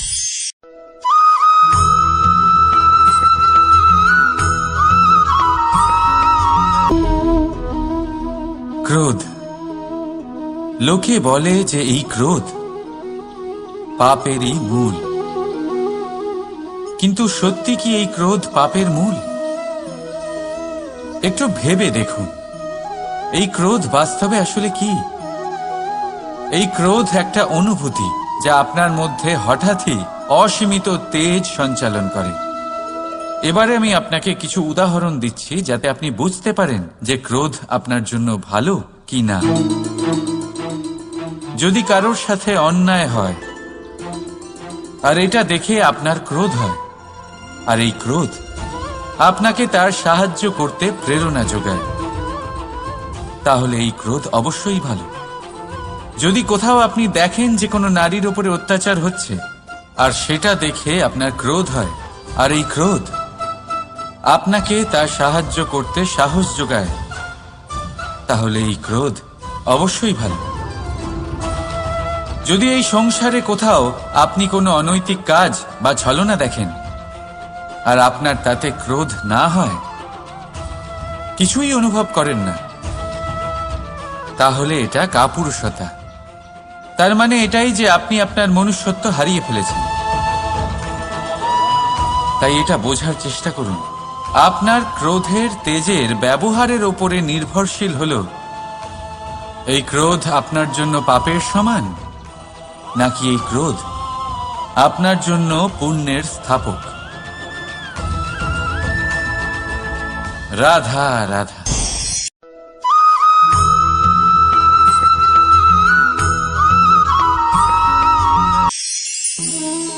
এই লক্ষ্য আসলে কি? এই লক্ষ্য তাই যা আমরা পেতে চাই। এই সংসারে সুখী কে হয়? সুখী সেই যে তার লক্ষ্য পেয়ে গেছে। দুঃখী কে হয়? দুঃখী সেই যে তার লক্ষ্য এখনো পায়নি। এবারে প্রশ্ন এখন এটাই যে লক্ষ্য সবাই পেতে চায়, লক্ষ্য পাওয়ার জন্য সবাই প্রাণপণ চেষ্টাও করে, তাহলে সবাই তাদের লক্ষ্যে পৌঁছতে পারে না কেন? ঠিক আছে, কোথাও না কোথাও কিছু না কিছু কমতি থেকেই যায়, যাই বাধা থাক। আজকে আমি আপনাকে একটা উপায় বলবো এই লক্ষ্য পাওয়ার জন্য। একটা কাগজ নিন, তাতে একটা চিহ্ন বানান, সেটাই হবে আপনার লক্ষ্য। এবারে সেই লক্ষ্যে পৌঁছানোর একটা পথ বানান। এবারে এই যাত্রাকে ভিন্ন ভিন্ন ভাগে বিভাজন করে দিন। এবারে এটা হলো আপনার পরিকল্পনা।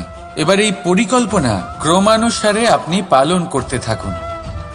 এটাই হবে আপনার চেষ্টা। এবার এইভাবে যদি আপনি চেষ্টা করতে থাকেন, যাই আপনার কল্পনা হোক না কেন, তা বাস্তব অবশ্যই হবে। তাহলে এই কল্পনাকে বাস্তবে রূপান্তরিত করুন। এইভাবেই নিজের পরিকল্পনা পালন করতে থাকুন। আপনার যাই কল্পনা থাকুক বা যাই লক্ষ্য থাকুক, তা বাস্তবে পরিণত হয়ে আপনার হাতে অবশ্যই আসবে। রাধা রাধা।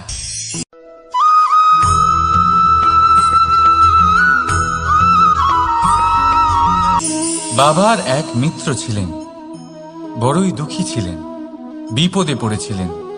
কি করবেন? ব্যবসা ভালোভাবে চলছিল না, বাড়িতে শান্তি ছিল না, সমস্ত জায়গায় ক্ষতি হচ্ছিল। তাই উনি একজন জ্যোতিষীকে দেখালেন। জ্যোতিষী বললেন, আপনার যে বাড়ি আছে সেটা আপনার জন্য অশুভ, আপনার এই বাড়ি পাল্টে ফেলুন। উনি বাড়ি পাল্টে ফেললেন, তবুও ওনার সমস্যার সমাধান হলো না। তারপর একজন জ্ঞানী ব্যক্তি ওনাকে বললেন যে আপনার জামা কাপড়ের যে রং, সেটা বিপদকে আমন্ত্রণ জানাচ্ছে, এই জামা কাপড়গুলিকে পাল্টে ফেলুন। উনি সেগুলো পাল্টে ফেললেন, তাও সমস্যার সমাধান হলো না। আবার একজন জ্ঞানী ব্যক্তি বললেন যে আপনার আশেপাশে যে মানুষজন রয়েছে, তারা এটা চায় না যে আপনি সফল হন, তারা আপনার ক্ষতি চায়, তাদের সাথে সমস্ত সম্পর্ক ভেঙে ফেলুন। তো উনি সম্পর্ক ভেঙে ফেললেন, কিন্তু তাতেও ওনার জীবনে কোনো পরিবর্তন এলো না। তার মানে তিনি বাড়ি পাল্টালেন, জামা কাপড় পাল্টালেন, সম্পর্ক পাল্টালেন, যেটা পাল্টালেন না তা হলো স্বভাব। এই যে স্বভাব, এটা অত্যন্ত গুরুত্বপূর্ণ। এই স্বভাবই আপনার ব্যক্তিত্ব তৈরি করে। তাই নিজের স্বভাব শুধরে ফেলুন, তাতে ভালো পরিবর্তন আনুন, সব কিছু ভালোই হবে। রাধা রাধা।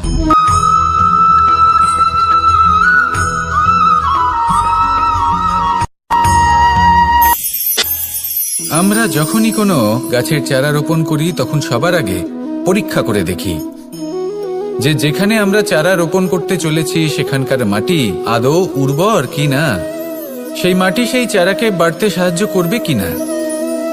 যখন একটা চারা রোপণের আগে আমরা এত কিছু ভাবতে পারি, তাহলে কাউকে বিশ্বাস করার আগে আমরা কেন ভাবি না?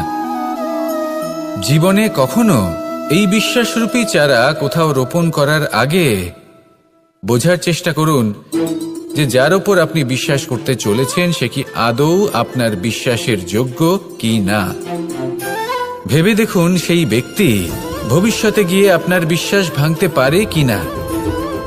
এটাও ভেবে দেখুন যে যাকে আপনি বিশ্বাস করতে চলেছেন তাকে আপনি বিশ্বাস করলে নিজের জীবনের উদ্দেশ্যে আপনি অগ্রসর হতে পারবেন কিনা।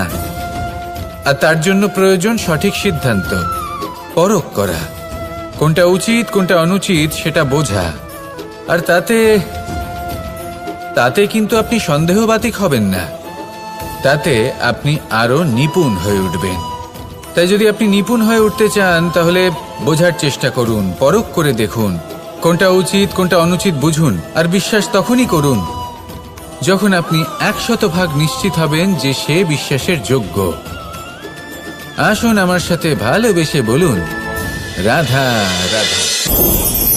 রাধা কখনো কখনো আমার জন্য বড়ই সুগন্ধি আতর নিয়ে আসে, পারিজাত ফুলের মালা নিয়ে আসে আমার প্রসাধন করবে বলে, এবং আমার সব থেকে বেশি প্রিয় মাখন নিজে হাতে বানিয়ে আনে আমাকে নিজে হাতে খাইয়ে দেবে বলে, সবকিছু আমাকে প্রসন্ন করবে বলে। কিন্তু আপনি কখনো ভেবেছেন যে এই আতর কিভাবে বানানো হয়? সহস্র ফুলের পাপড়ি একসাথে পিষে নিতে হয়, তারপরে তার থেকে যে রস নিঃসৃত হয় সেই রস দ্বারাই আতর তৈরি হয়। অনেক সংখ্যক ফুলকে অসীম যন্ত্রণা ভোগ করতে হয়, তবে তারা আমার প্রসাধন সামগ্রী হয়ে উঠতে পারে। দুধ থেকে মাখন তৈরি করার জন্য কতটা পরিমাণ মন্থন সহ্য করতে হয় সেটা আপনি জানেন। ঠিক সেই রকমই হলো আমাদের জীবনও। বিপদও আসে, কঠিন পরিস্থিতিও আসে, এর সম্মুখীন হতে শিখুন। মনে রাখবেন আপনি হলেন সেই দুধ যাকে মন্থন সহ্য করতে হবে মাখন হয়ে ওঠার জন্য। মনে রাখবেন, আপনি হলেন সেই ফুলের মতন যাদের পিষ্ট হতে হবে সুগন্ধি আতর হয়ে ওঠার জন্য, যাকে এই সংসার পছন্দ করে। কখনো কখনো জীবনে আপনার সাথে খারাপ শুধুমাত্র এই কারণে ঘটে যাতে আপনার শ্রেষ্ঠ রূপ এই সংসারের সামনে আসতে পারে। শুধুমাত্র কঠিন পরিস্থিতি এবং বিপদকে একটা সুযোগ হিসেবে দেখার চেষ্টা করুন। আপনার জন্য এই সংসার বদলে যাবে, সংসারকে দেখার দৃষ্টিভঙ্গি পাল্টে যাবে, আপনার ভাগ্য পাল্টে যাবে, আর এই মন প্রসন্ন হয়ে বলবে রাধা রাধা। পাশা নামক এই খেলাটি আপনারা নিশ্চয়ই খেলেছেন, না খেলে থাকলে দেখেছেন, আর যদি দেখেও না থাকেন তাহলে নিশ্চিত রূপে শুনেছেন। মহাভারতের এই মহাযুদ্ধ কোথাও না কোথাও এই পাশা নামক খেলার কারণে হয়েছিল। পাশার এই বিচিত্র খেলা, দান, এইসবের কারণে কেউ নিজের মাথায় রাজ মুকুট পরিধান করেছিলেন, আবার সেখানেই পরাজিত হওয়ার জন্য কাউকে বনবাসও ভোগ করতে হয়েছিল। কিন্তু এই খেলা সমাপ্ত হওয়ার পরে সমস্ত ঘুঁটি আর এই পাশার ছক একই পুটলিতে স্থান পেল। এটাই হলো আমাদের জীবন।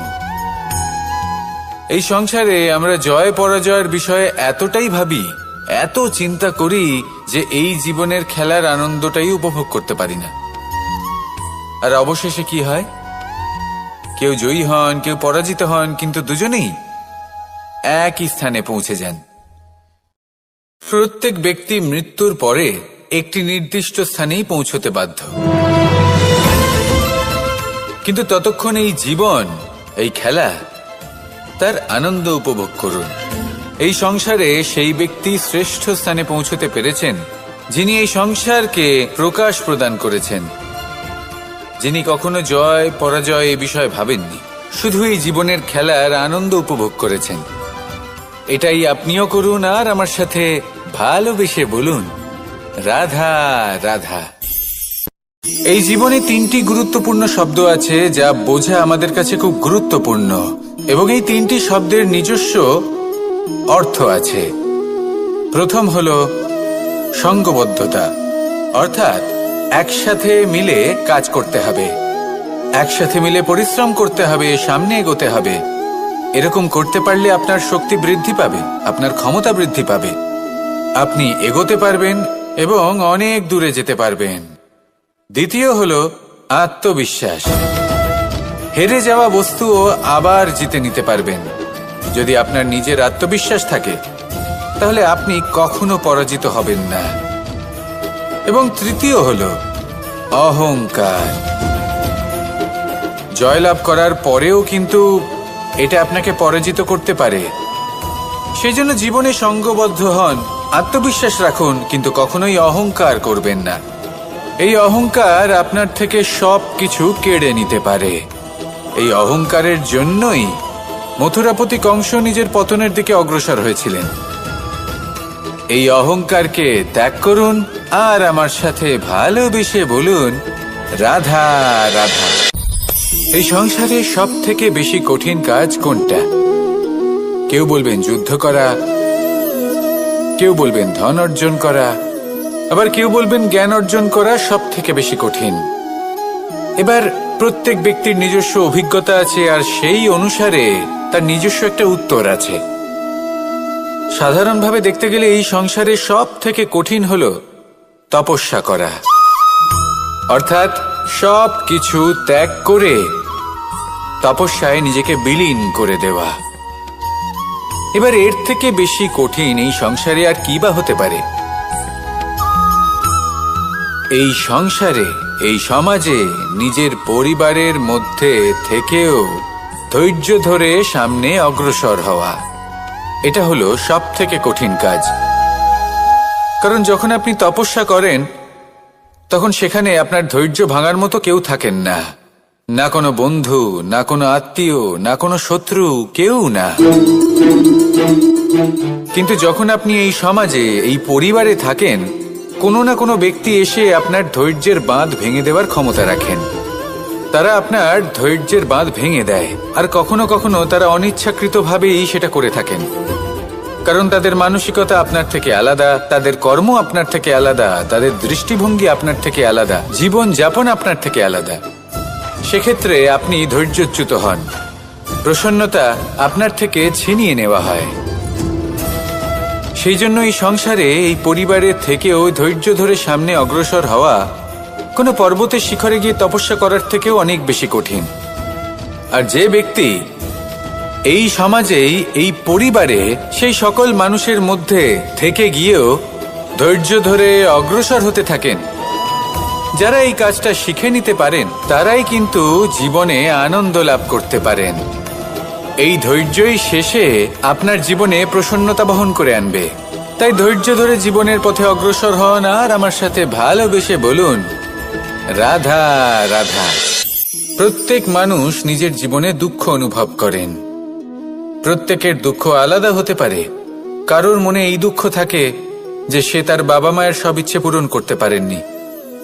কেউ এটা ভেবে দুঃখ পান যে সে চিরকাল সদাচার করেছেন, সৎকর্ম করেছেন, কিন্তু তাও তাকে দুরাচারী বলে মনে করা হয়। কেউ এটা ভেবেও দুঃখ পান যে তার সামনে যে ব্যক্তি রয়েছেন তার চোখে তিনি শত্রু হয়ে উঠেছেন বা দুষ্ট হয়ে উঠেছেন, যেখানে তিনি হয়তো কোনো অনুচিত কাজই করেননি। এবার এই সমস্ত বিষয় নিয়ে ভেবে নিজের ব্যক্তিত্ব নিয়ে সন্দেহ প্রকাশ করবেন না। যদি নিজের ব্যক্তিত্ব নিয়ে কোনো সন্দেহ থেকে থাকে, তাহলে কর্ম সংক্রান্ত প্রশ্ন করুন যে আপনি যা করেছেন তাতে কি উচিত ছিল, কি অনুচিত ছিল। যেটা প্রয়োজন সেটা এটা বোঝার যে আপনার অন্তর্মন, আপনার বিবেক আপনাকে কি বলছে। আর আপনার অন্তর্মন আর আপনার বিবেক আপনাকে যেটা করতে বলবে শুধু সেটাই করুন। আর তারপরে এই সংসার কি বলবে, কি ভাববে সেসব নিয়ে ভাবতে যাবেন না। কারণ এই সংসার তো ঈশ্বরকেও প্রশ্ন করে থাকে, ঈশ্বরকেও দোষী মনে করে। কখনো কখনো যখন কোনো ঘটনা মানুষের ইচ্ছা অনুযায়ী ঘটে না, তখন মানুষ এটা বলে যে হে ঈশ্বর, আপনি আমার পাশে থাকলেন না, আপনি বড়ই কঠোর, এটা আপনার দোষ। যেখানে বেশিরভাগ সময় হয়তো সে নিজেই নিজের কর্মফল ভোগ করছে। আর কখনো কখনো ঈশ্বর হয়তো তার জন্য আরো ভালো কোনো পরিকল্পনা করে রেখেছেন, কিন্তু মানুষ সেটা বুঝতে পারে না। তাই দিনের শেষে যেটা প্রয়োজন সেটা হলো নিজের মনের কথা বুঝতে হবে। আপনার বিবেক কি বলছে শুধু সেটাই করুন আর সামনে এগোতে থাকুন। আমার সাথে ভালোবেসে বলুন, রাধা রাধা। পরিবর্তন, এটা হলো সৃষ্টির অমূল্য নিয়ম। এই সংসারে সবকিছু সময়ান্তরে পরিবর্তিত হয়, এই সময়ও পরিবর্তিত হয়। পরিবর্তন চিরকাল হয়ে এসেছে আর চিরকাল হতে থাকবে। কিন্তু এবার আমরা সেই পরিবর্তন কিভাবে লাভ করব যেটা আমাদের প্রয়োজন, যেটা আমরা চাই। আমরা জীবনে বিকাশ চাই। এই বিকাশ কিভাবে লাভ করতে পারি? এই প্রকৃতি কিন্তু আমাদের অত্যন্ত উত্তম উদাহরণ দিয়ে বুঝিয়েছে। একটি বিন্দুর উদাহরণ দিয়েছে যা ভবিষ্যতে একটা বিশাল নদীর আকার ধারণ করে। এটা কিভাবে হয়? মেঘ থেকে একটি বিন্দু ঝরে পড়ে সেই পর্বতের ওপর যেখানে হিম আছে। সেই হিমের সংস্পর্শে আসা মাত্র সেই বিন্দুর সাথে আরো বেশ কিছু বিন্দু যুক্ত হয়। তারপর তারা অগ্রসর হয়, আরো কিছু বিন্দু যুক্ত হয়, আস্তে আস্তে একটা ক্ষীণ ধারার রূপ ধারণ করে এবং সেটাই ভবিষ্যতে আরো এগোতে থাকে। অনেকটা যাওয়ার পর যখন অনেক সংখ্যক বিন্দু একসাথে যুক্ত হয়, তখন সেটা বিশাল নদীর আকার ধারণ করে। এবার আমরা মানুষ বলে আমাদের সাথে এই নিয়মের অন্যথা হয় তা নয়। আমরাও এই প্রকৃতির অংশ, আমাদের ক্ষেত্রেও একই নিয়ম প্রযোজ্য। যখন পরিশ্রম করে অনেক সংখ্যক বিন্দু আমরা একত্রিত করব, তখনই পরিবর্তনের নদী প্রবাহিত হবে। প্রয়োজন হলো নিরন্তর পরিশ্রম করা এবং ধৈর্য ধরা। এটা করতে থাকুন, জীবনে সবকিছু লাভ করতে পারবেন। কারণ প্রকৃতি আমাদের এটাই শিখিয়েছে, আর আমরা এই ব্রহ্মরই একটি অংশ, যার দ্বারা এই ব্রহ্মাণ্ড নির্মিত। আসুন আমার সাথে ভালোবেসে বলুন, রাধা রাধা। কখনো এই প্রকৃতির দিকে তাকিয়ে থাকবেন। এই প্রকৃতি অনেক ধরনের শিক্ষা দেয়। কোন একটা গাছকে দেখুন কিভাবে সে মাটি থেকে জল শুষে নেয়। সে ঝড় হোক বা হোক কড়া রোদ সব সহ্য করে এবং অবশেষে সে ফল ধারণ করে। আর সেই ফল উৎপন্ন করার পরে সে ফল কিন্তু সে নিজে গ্রহণ করে না, এই সংসারকে প্রদান করে, যাতে পশু পাখি মানুষ তারা এই ফল গ্রহণ করে শক্তিশালী হয়ে উঠতে পারে, সুস্থ থাকতে পারে। সেভাবেই নদী, সরোবর এরা নিজেরাও কিন্তু নিজেদের জল গ্রহণ করে না, মাটিকে প্রদান করে, পশু পাখিকে প্রদান করে। সূর্য নিজেও নিজের জন্য প্রজ্বলিত হয় না, সে প্রকাশ ছড়িয়ে দিতে চায় আমাদের সবার কাছে, সে আলো পৌঁছে দিতে চায়। এই প্রত্যেকের কর্মে পরমার্থ নিহিত আছে, আর সেই জন্যই এদের সকলকে পুজো করা হয়। তাই মনে রাখবেন, আপনার কাছে জীবন যাপনের অতিরিক্ত যা কিছুই আছে তা পরমার্থের জন্য, তাহলে তার সদ্ব্যবহার করুন আর আমার সাথে ভালোবেসে বলুন, রাধা রাধা। আমরা প্রত্যেকেই অবশ্যই এমন সময় দেখেছি যখন অনেকগুলো সমস্যা একসাথে আমাদের জীবনে এসে পড়ে। সমস্যা আমাদের প্রত্যেকের জীবনেই থাকে, আমরা তার সমাধান খুঁজতে চেষ্টা করি, কখনো সমাধান খুঁজে পাই, আবার কখনো যতই চেষ্টা করি না কেন কোনো সমাধান খুঁজেই পাই না। আর যখন এটা হয় তখন মানুষ অত্যন্ত বিচলিত হয়ে পড়েন। নিজের আত্মীয় স্বজন, নিজের বন্ধু বা সংসার এদের ওপরে এই দোষ চাপিয়ে দেন যে এদের জন্যই এই সমস্যা এসেছে।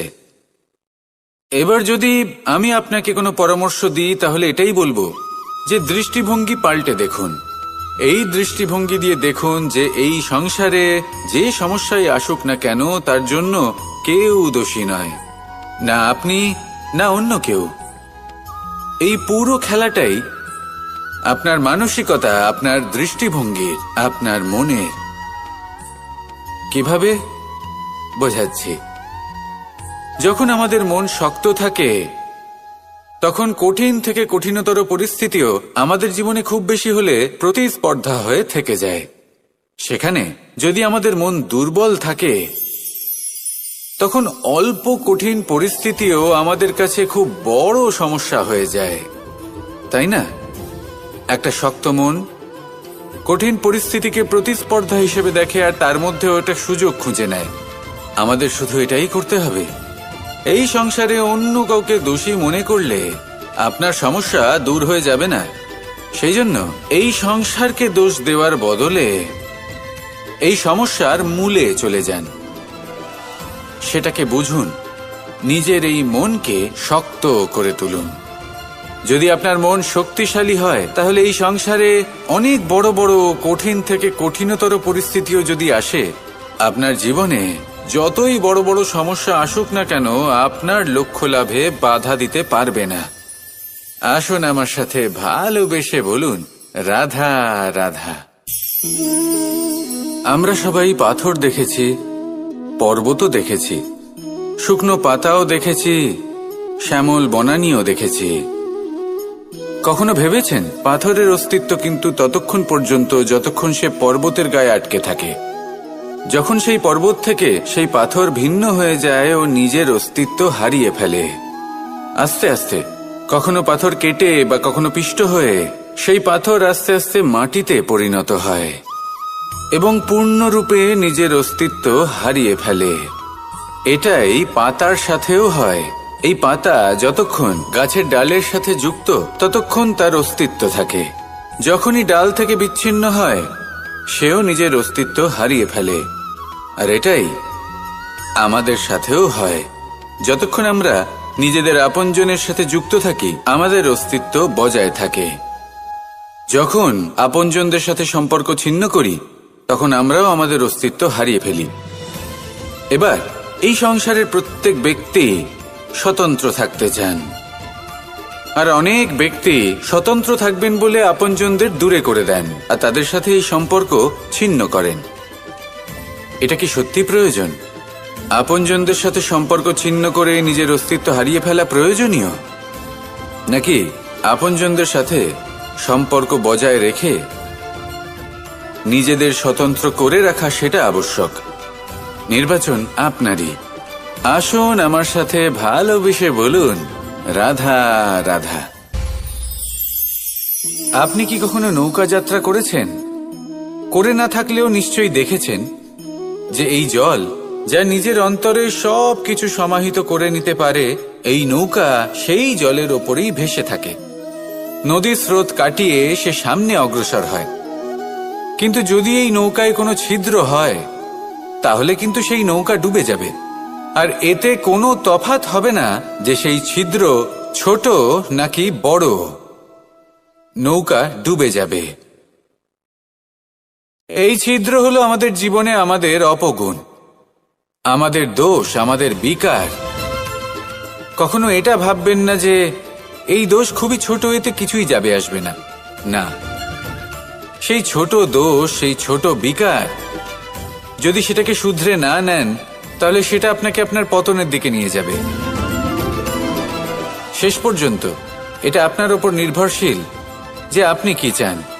আপনার জীবনের এই নৌকা এভাবেই ডুবে যেতে দেখবেন, নাকি নিজেকে শুধরে নিয়ে সেই নৌকার সেই ছিদ্রটাকে ভরিয়ে তুলতে চাইবেন? নির্বাচন আপনার। আসুন আমার সাথে ভালোবেসে বলুন, রাধা রাধা। জল, জলই পৃথিবীতে বেঁচে থাকার জন্য আবশ্যক তো বটেই, কিন্তু এই জল আমাদের একটা অত্যন্ত গুরুত্বপূর্ণ শিক্ষা প্রদান করে। কখনো এই জলকে দেখেছেন?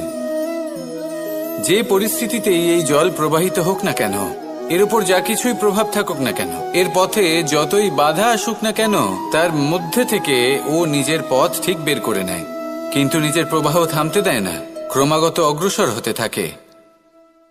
সেরকমই একটা শিক্ষা যেটা আমরা জল থেকে পেয়ে থাকি, তা হলো এটা: আমরা যখন জলের দিকে তাকাই তখন আমরা নিজের প্রতিবিম্ব দেখি, স্পষ্টভাবে দেখতে পাই। কিন্তু তখনই দেখতে পাই যখন এই জল শান্ত থাকে, স্থির থাকে। যদি এই জল অশান্ত হয়ে থাকে, স্থির না হয়, তাহলে আমরা এতে নিজের প্রতিবিম্ব দেখতে পাই না।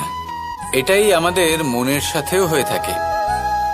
যখনই জীবনে কোনো সংকট আসে, যদি আমরা শান্ত মনে, স্থির মনে সিদ্ধান্ত নিই, তাহলে সেটা এমন একটা শীতল সিদ্ধান্ত হবে যেটা আমাদের ভবিষ্যৎকে একটা শ্রেষ্ঠ স্থানে নিয়ে যাবে।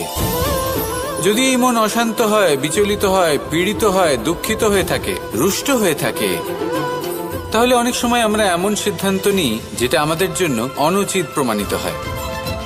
যখন আপনি ক্রুদ্ধ ছিলেন বা দুঃখের বশে ছিলেন, তখন অনেক সময় হয়তো এমন সিদ্ধান্ত নিয়েছেন যেটার জন্য ভবিষ্যতে আপনি অনুশোচনা করেছেন। এবার দেখুন, এই আবেগগুলো থেকে আমরা পালাতে পারবো না, কিন্তু এই আবেগগুলো আপনার উপর কতটা প্রভাব ফেলবে সেটা আমরা অবশ্যই ঠিক করতে পারি। এই মনকে আমরা নিয়ন্ত্রণ করতে পারি।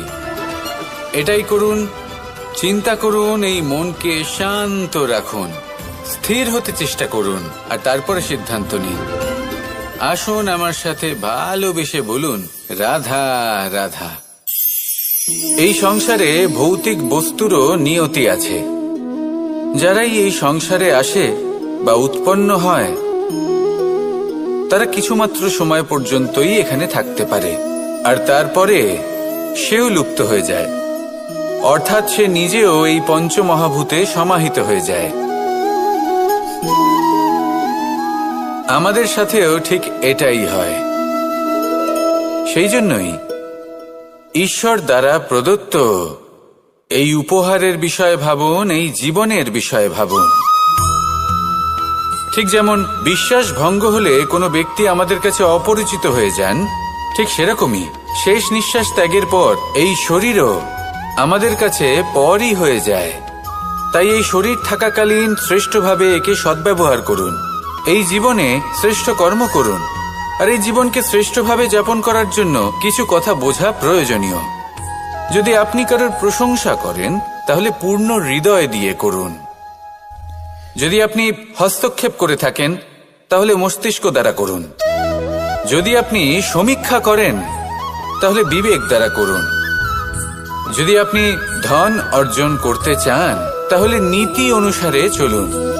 যদি জীবনযাপন করতে চান, তাহলে রীতি মেনে করুন। আর যদি ঈশ্বরের ভজন করতে চান, তাহলে ভক্তিভাব নিয়ে করুন। শুধু এই কথা মনে রাখবেন যে আপনার এই জীবন কিন্তু অনিশ্চিত কাল পর্যন্তই আছে। কতক্ষণ আছে সেটা কেউ জানে না। তাই কিছু মুহূর্ত যেটা যাপন করতে আমরা এখানে এসেছি, সেখানে ক্রোধ, অহংকার, ঈর্ষা, এইসব আবেগের কি গুরুত্ব বলুন তো? এগুলো ত্যাগ করুন। মানুষকে ক্ষমা করতে শিখুন। আস্তে আস্তে বিশ্বাস করতে শিখুন। এই সংসারে নিঃস্বার্থভাবে প্রেম করতে শিখুন আর সবার মধ্যে আনন্দ বিতরণ করুন। তাই এই সব গুণ যদি আপনি আত্মসাৎ করতে পারেন, তাহলে আপনার জীবনে শুধু আনন্দ এবং আনন্দই বিরাজমান হবে। আসুন আমার সাথে ভালোবেসে বলুন, রাধা রাধা। এবার কখনো কখনো জীবনে আমাদের মনে হয় যে চতুর্দিকে শুধুমাত্র অন্ধকারই হয়ে আছে। প্রত্যেকেরই তা কখনো মনে হয়। আর তখনই আমাদের নিরাশ হলে চলবে না, আমাদের দুঃখী হলে চলবে না। সেই সময় আমাদের খুঁজতে হবে নিজেদের আশেপাশে, চতুর্দিকে আর কোথাও না কোথাও আমরা প্রকাশ অবশ্যই দেখতে পাব। আশার একটা কিরণ অবশ্যই দেখতে পাব। কেউ এমন একটা কর্ম করেন যেটা দেখে আমরা প্রেরিত হয়ে যাই। আর এমন কোনো কর্ম যদি আপনারা করেন, তাহলে সেই কর্ম আপনার মনকে প্রসন্ন ভাব, আনন্দ এবং ভালোবাসা দ্বারা ভরিয়ে তুলবে। আপনার অন্তরের সেই অন্ধকারের অন্ত করবে, দুঃখেরও অন্ত করবে। আর এই মন প্রসন্ন ভাব নিয়ে বলবে, রাধা রাধা। যদি কোনো সিংহ বানরের মতো গাছে চড়তে চেষ্টা করে, তাহলে কি হবে? একটা মাছ যদি মাটিতে হাঁটতে চেষ্টা করে, তাহলে কি হবে? তারা বিফলই হবে। কিন্তু এরকম কেন হয়? তার কারণ হলো প্রকৃতির রচনা কিছুটা এরকম। এখানে প্রত্যেকটি ব্যক্তিকে, প্রত্যেকটি প্রাণীকে আলাদা আলাদা গুণের অধিকারী করা হয়েছে এবং সকলকে একটা সীমাও প্রদান করা হয়েছে। এবার এই যে বৃক্ষ, পশু, পাখি, এদের মধ্যে সেই ক্ষমতাই নেই যে এরা নিজেদের যাচাই করতে পারবে, নিজেদের সীমাগুলো বুঝতে পারবে, নিজেদের সদ্গুণগুলো চিনতে পারবে। এরা সেটা করতে পারবে না। কিন্তু মানুষ তো আলাদা। মানুষের কাছে সেই বিশেষ শক্তি আছে যে তারা পূর্ণরূপে নিজেদের যাচাই করতে পারবে, নিজেকে পূর্ণরূপে বুঝতে পারবে, নিজের দোষ, নিজের অপগুণ, নিজের সদ্গুণ, নিজেদের সীমাগুলো তারা বুঝতে পারবে। আর এটা অত্যন্ত গুরুত্বপূর্ণ। কথায় আছে যে যদি সাফল্য লাভ করতে হয়, তাহলে নিজেকে যাচাই করে নিতে হবে।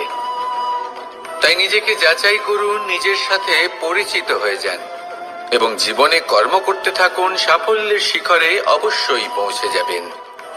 আর ওখানে যদি যান, তাহলে এই মন প্রসন্ন হয়ে অবশ্যই বলবে, রাধা রাধা। বনের মধ্যে যদি আপনি কোনো বিষাক্ত সাপ দেখেন, তাহলে কি করবেন? আপনি তখনই তার থেকে দূরে পালাতে চেষ্টা করবেন। আর এটা কেন করবেন? নিজের রক্ষার্থে। এই কথা আমি নয় মেনে নিলাম, কিন্তু নিজের জীবনে এটা করেন না কেন? আপনি যেখানেই যান, যে স্থানেই যান না কেন, প্রত্যেক সময়, প্রত্যেক মুহূর্তে এমন বিষাক্ত সাপ আপনি অবশ্যই খুঁজে পাবেন। আর সেই সাপ নয় যাদের আপনি বনে খুঁজে পাবেন। এরা হলো সেই সাপ যা আপনাকে পাপ করতে বাধ্য করবে। আপনার অন্তরের বাসনা, ক্রোধ, অহংকার, লোভ, ঈর্ষা, এদের বৃদ্ধি ঘটাবে। দেখুন, বনের এই সাপ আপনাকে একবার ছেড়ে দিতেও পারে, ছোবল নাও মারতে পারে, কিন্তু এই যে পাপরূপী সাপ আছে, তা অবশ্যই ছোবল মারবে।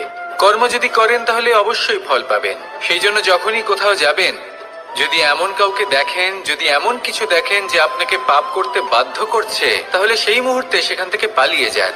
যেমন বনের সাপ দেখে আপনি পালাতে থাকেন। সৎকর্মের রক্ষা অত্যন্ত আবশ্যক। আসুন আর আমার সাথে ভালোবেসে বলুন, রাধা রাধা। মনুষ্য জীবনের সব থেকে বেশি গুরুত্বপূর্ণ বিষয় হল মনের একাগ্রতা।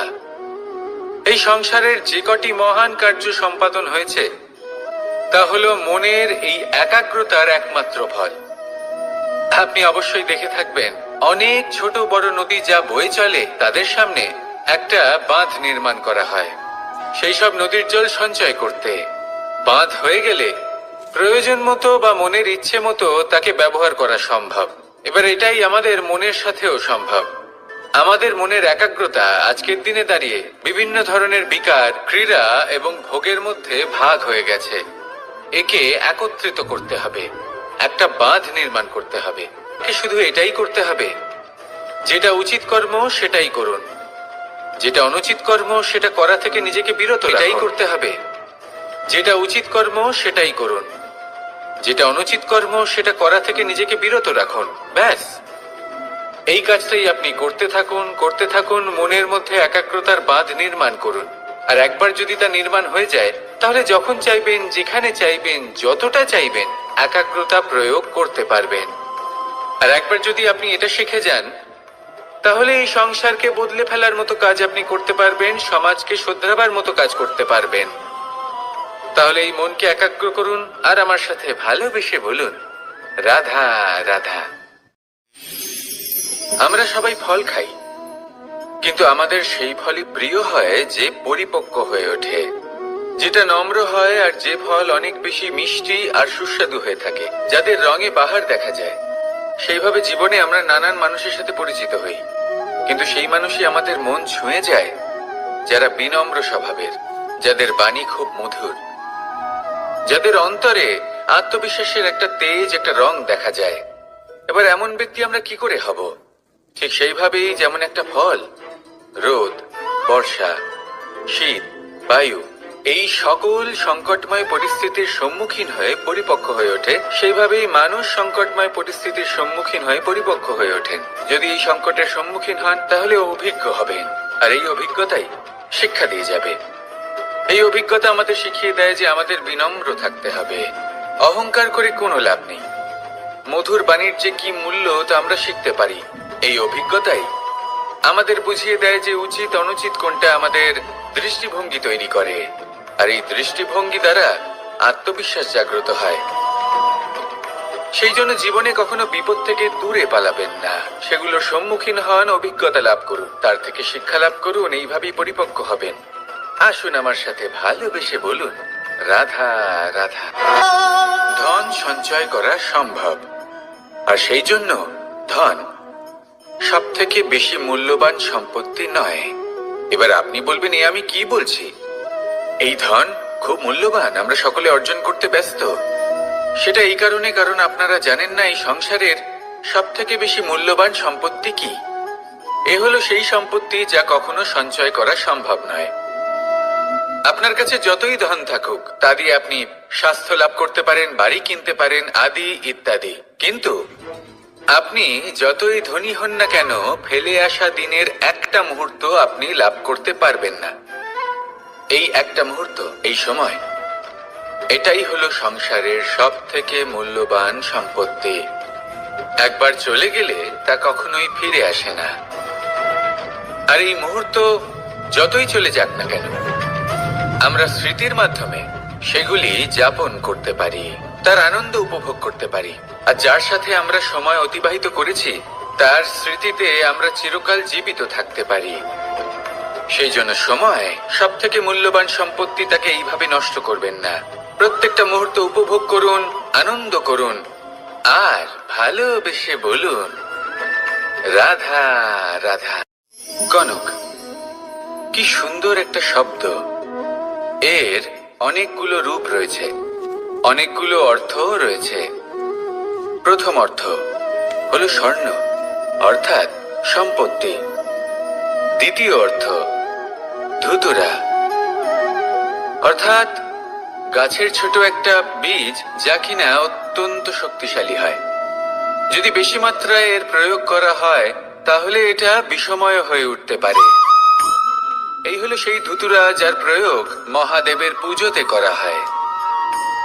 এবার প্রশ্ন হলো এটাই যে এই স্বর্ণ এবং এই ধুতুরার মধ্যে মিল কি রয়েছে। মিল হলো এটাই যে এই দুটোই মানুষকে মত্ত করে তোলে। ধুতুরা মানুষকে তখন মত্ত করে যখন তাকে সেবন করা হয়, কিন্তু স্বর্ণ, ধন, সম্পত্তি, মানুষ এটা যতটাই অর্জন করে নেয় সেটাই যথেষ্ট। এই স্বর্ণ মানুষের ভাবনা চিন্তা করার ক্ষমতাকে বশ করে ফেলে। মানুষ সম্পত্তির লোভে মত্ত হয়ে ওঠে। কারণ যে যত চমৎকারী, যতটা অমূল্য হয়, তাকে সামলানো কিন্তু ততটাই কঠিন, তাই না? তাই মনে রাখবেন, ধন, স্বর্ণ, সম্পত্তি এগুলো ধুতুরার থেকেও অনেক বেশি বিষাক্ত হতে পারে। তাই এর ওপর আত্মসংযমের একটা কবচ পরিয়ে রাখবেন এবং বিবেকের শক্তির সাথে এগুলো প্রয়োগ করুন, তবেই কল্যাণ হবে। আসুন আমার সাথে ভালোবেসে বলুন, রাধা রাধা। রোগ যদি এসে থাকে তাহলে তার ওষুধও অবশ্যই আসে। সমস্যা যদি আসে তাহলে সেই সমস্যার সমাধানও নিজে থেকেই আমাদের কাছে চলেই আসে। এই সংসার, এই জীবনের শুধুমাত্র একটাই নিয়ম আছে, আর তা হলো এটাই, এই সংসার হলো একটা চক্রের মতো। এতে শাশ্বত বলে কিছু নেই, নিত্য বলে কিছু নেই, আর যা কিছুই রয়েছে সব বদলাতে চলেছে। যদি আপনার জীবনে দুঃখ থাকে, সমস্যা থাকে, যদি আপনি বিপদ দ্বারা আচ্ছন্ন, তাহলে মনে রাখবেন সবকিছু বদলে যেতে চলেছে। দুঃখের সময় কাঁদবেন না, মনকে আরো দুঃখী করে তুলবেন না, কারণ এখানে যা কিছুই এসেছে তা যাওয়ার জন্যই এসেছে। তাহলে এত চিন্তা কিসের? আনন্দ সহকারে জীবন যাপন করুন আর আমার সাথে ভালোবেসে বলুন, রাধা রাধা। মানুষের জীবনে তিনটি গুণ অত্যন্ত প্রয়োজনীয়: শ্রদ্ধা, বিনম্রতা, যোগ্যতা। যদি জ্ঞান লাভ করতে চান তাহলে শ্রদ্ধার প্রয়োজন, যদি মান লাভ করতে চান তাহলে স্বভাবে বিনম্র হওয়া প্রয়োজন, আর যদি মনোবাঞ্ছিত স্থান লাভ করতে চান তাহলে যোগ্যতার প্রয়োজন। বিষয়টা সহজ। শ্রদ্ধা আপনাকে জ্ঞান দেবে, নম্রতা আপনাকে মান, আর যোগ্যতা উচিত স্থান দেবে। কিন্তু যদি আপনি এই তিনটি গুণ সম্মিলিত করেন তাহলে এমন কিছু লাভ করবেন যা এই সব কিছুর থেকে অনেক ঊর্ধ্বে। সম্মান। আর এ হলো সেই সম্মান যা প্রত্যেক মানুষের নিজের জীবনে লাভ করতে চেষ্টা করা উচিত, কারণ এই হলো সেই সম্মান যার কারণে আপনি চলে যাওয়ার পরেও এই সংসার আপনাকে ভালোবাসবে আর মনে রাখবে। আসুন আমার সাথে ভালোবেসে বলুন, রাধা রাধা। জীবনে গতি অত্যন্ত গুরুত্বপূর্ণ, মতিও হলো গুরুত্বপূর্ণ, এবং তার থেকেও বেশি গুরুত্বপূর্ণ হলো সঙ্গতি। একটা জলের ফোঁটা, তার মধ্যে গতি থাকে, প্রকৃতির মধ্যে তা লাভ করার ইচ্ছে নিহিত থাকে, কিন্তু এই যে সঙ্গতি তা নির্ধারিত করে যে এই জলের ফোঁটা ঝিনুকের মুখে পড়ে মুক্ততে পরিণত হবে নাকি বিষাক্ত সাপের মুখে পড়ে বিষে পরিণত হবে। এবার দেখুন, এই জঞ্জাল স্বর্ণকারের দোকানের সামনেও থাকে এবং জঞ্জাল একজন ব্যবসাদারের দোকানেও থাকে, কিন্তু জঞ্জাল যা স্বর্ণকারের দোকানে থাকে তা ব্যবসাদারের দোকানের জঞ্জালের থেকে অনেক বেশি মূল্যবান, কারণ তার মধ্যে সোনার কণার সঙ্গতি থাকে। সেই জন্য জীবনে সঙ্গতির উপর বিশেষ গুরুত্ব দেবেন। যেমন সঙ্গতি তেমনই আপনি হবেন। আসুন আমার সাথে ভালোবেসে বলুন, রাধা রাধা। প্রত্যেক প্রাণী ভালোভাবে জীবন যাপন করতে চান, এটা তাদের স্বভাবে আছে এবং ভাবাটা অনুচিত নয়। কিন্তু একটা ভালো জীবনের গুরুত্বপূর্ণ অংশ কোনটা? বসবাসের স্থান, সেই স্থান যেখানে আমরা জীবন অতিবাহিত করি। এবার মানুষ ভাবতে পারেন যে একটা ভালো বাসস্থানের অর্থ কি? সেই স্থান যেখানে সহজে জল পাওয়া যায়, যেখানে শুদ্ধ বায়ু পাওয়া যায়, যেখানে আনাজ উৎপন্ন হয়। এটা জীবনযাপনের জন্য পর্যাপ্ত বটে, কিন্তু ভালো জীবনযাপনের জন্য আরো একটা কথা আপনাকে বুঝতে হবে। সাধু, জ্ঞানী, পণ্ডিত ব্যক্তি, এই সকল মহাপুরুষ, এনাদের যে বাসস্থান তা অত্যন্ত বিশেষ হয়। এখানে এক ধরনের বিশেষ ইতিবাচক শক্তি থাকে, এমন একটা স্থান যেখানে দেবতারাও বিচরণ করেন। জীবন আমরা সবাই যাপন করি, কিন্তু জীবনের উদ্দেশ্য শুধুমাত্র জীবন যাপন করা নয়। জীবনের উদ্দেশ্য হলো মুক্তি লাভ করা। আর এই সকল সাধু, জ্ঞানী, পণ্ডিত ব্যক্তি, এই সকল মহাপুরুষ আপনাকে মুক্তির পথে নিয়ে যেতে পারেন। কারণ এরা হলেন সেই মহাপুরুষ যারা নিজেদের অন্তরের বিকার, অহংকার, ক্রোধ, বিদ্বেষ এই সকল দোষগুলিকে ত্যাগ করেছেন, এদের উপর বিজয় লাভ করেছেন। এমনই একজন ব্যক্তি আপনাকে মুক্তির পথে নিয়ে যেতে পারে। প্রয়োজন হলো শুধুই এনাদের চিনতে পারা, এদের কথা বুঝতে পারা এবং এদের দেখানো পথে চলা। যদি আপনি এটা করতে পারেন তাহলে এই মন প্রফুল্ল হয়ে বলবে, রাধা রাধা।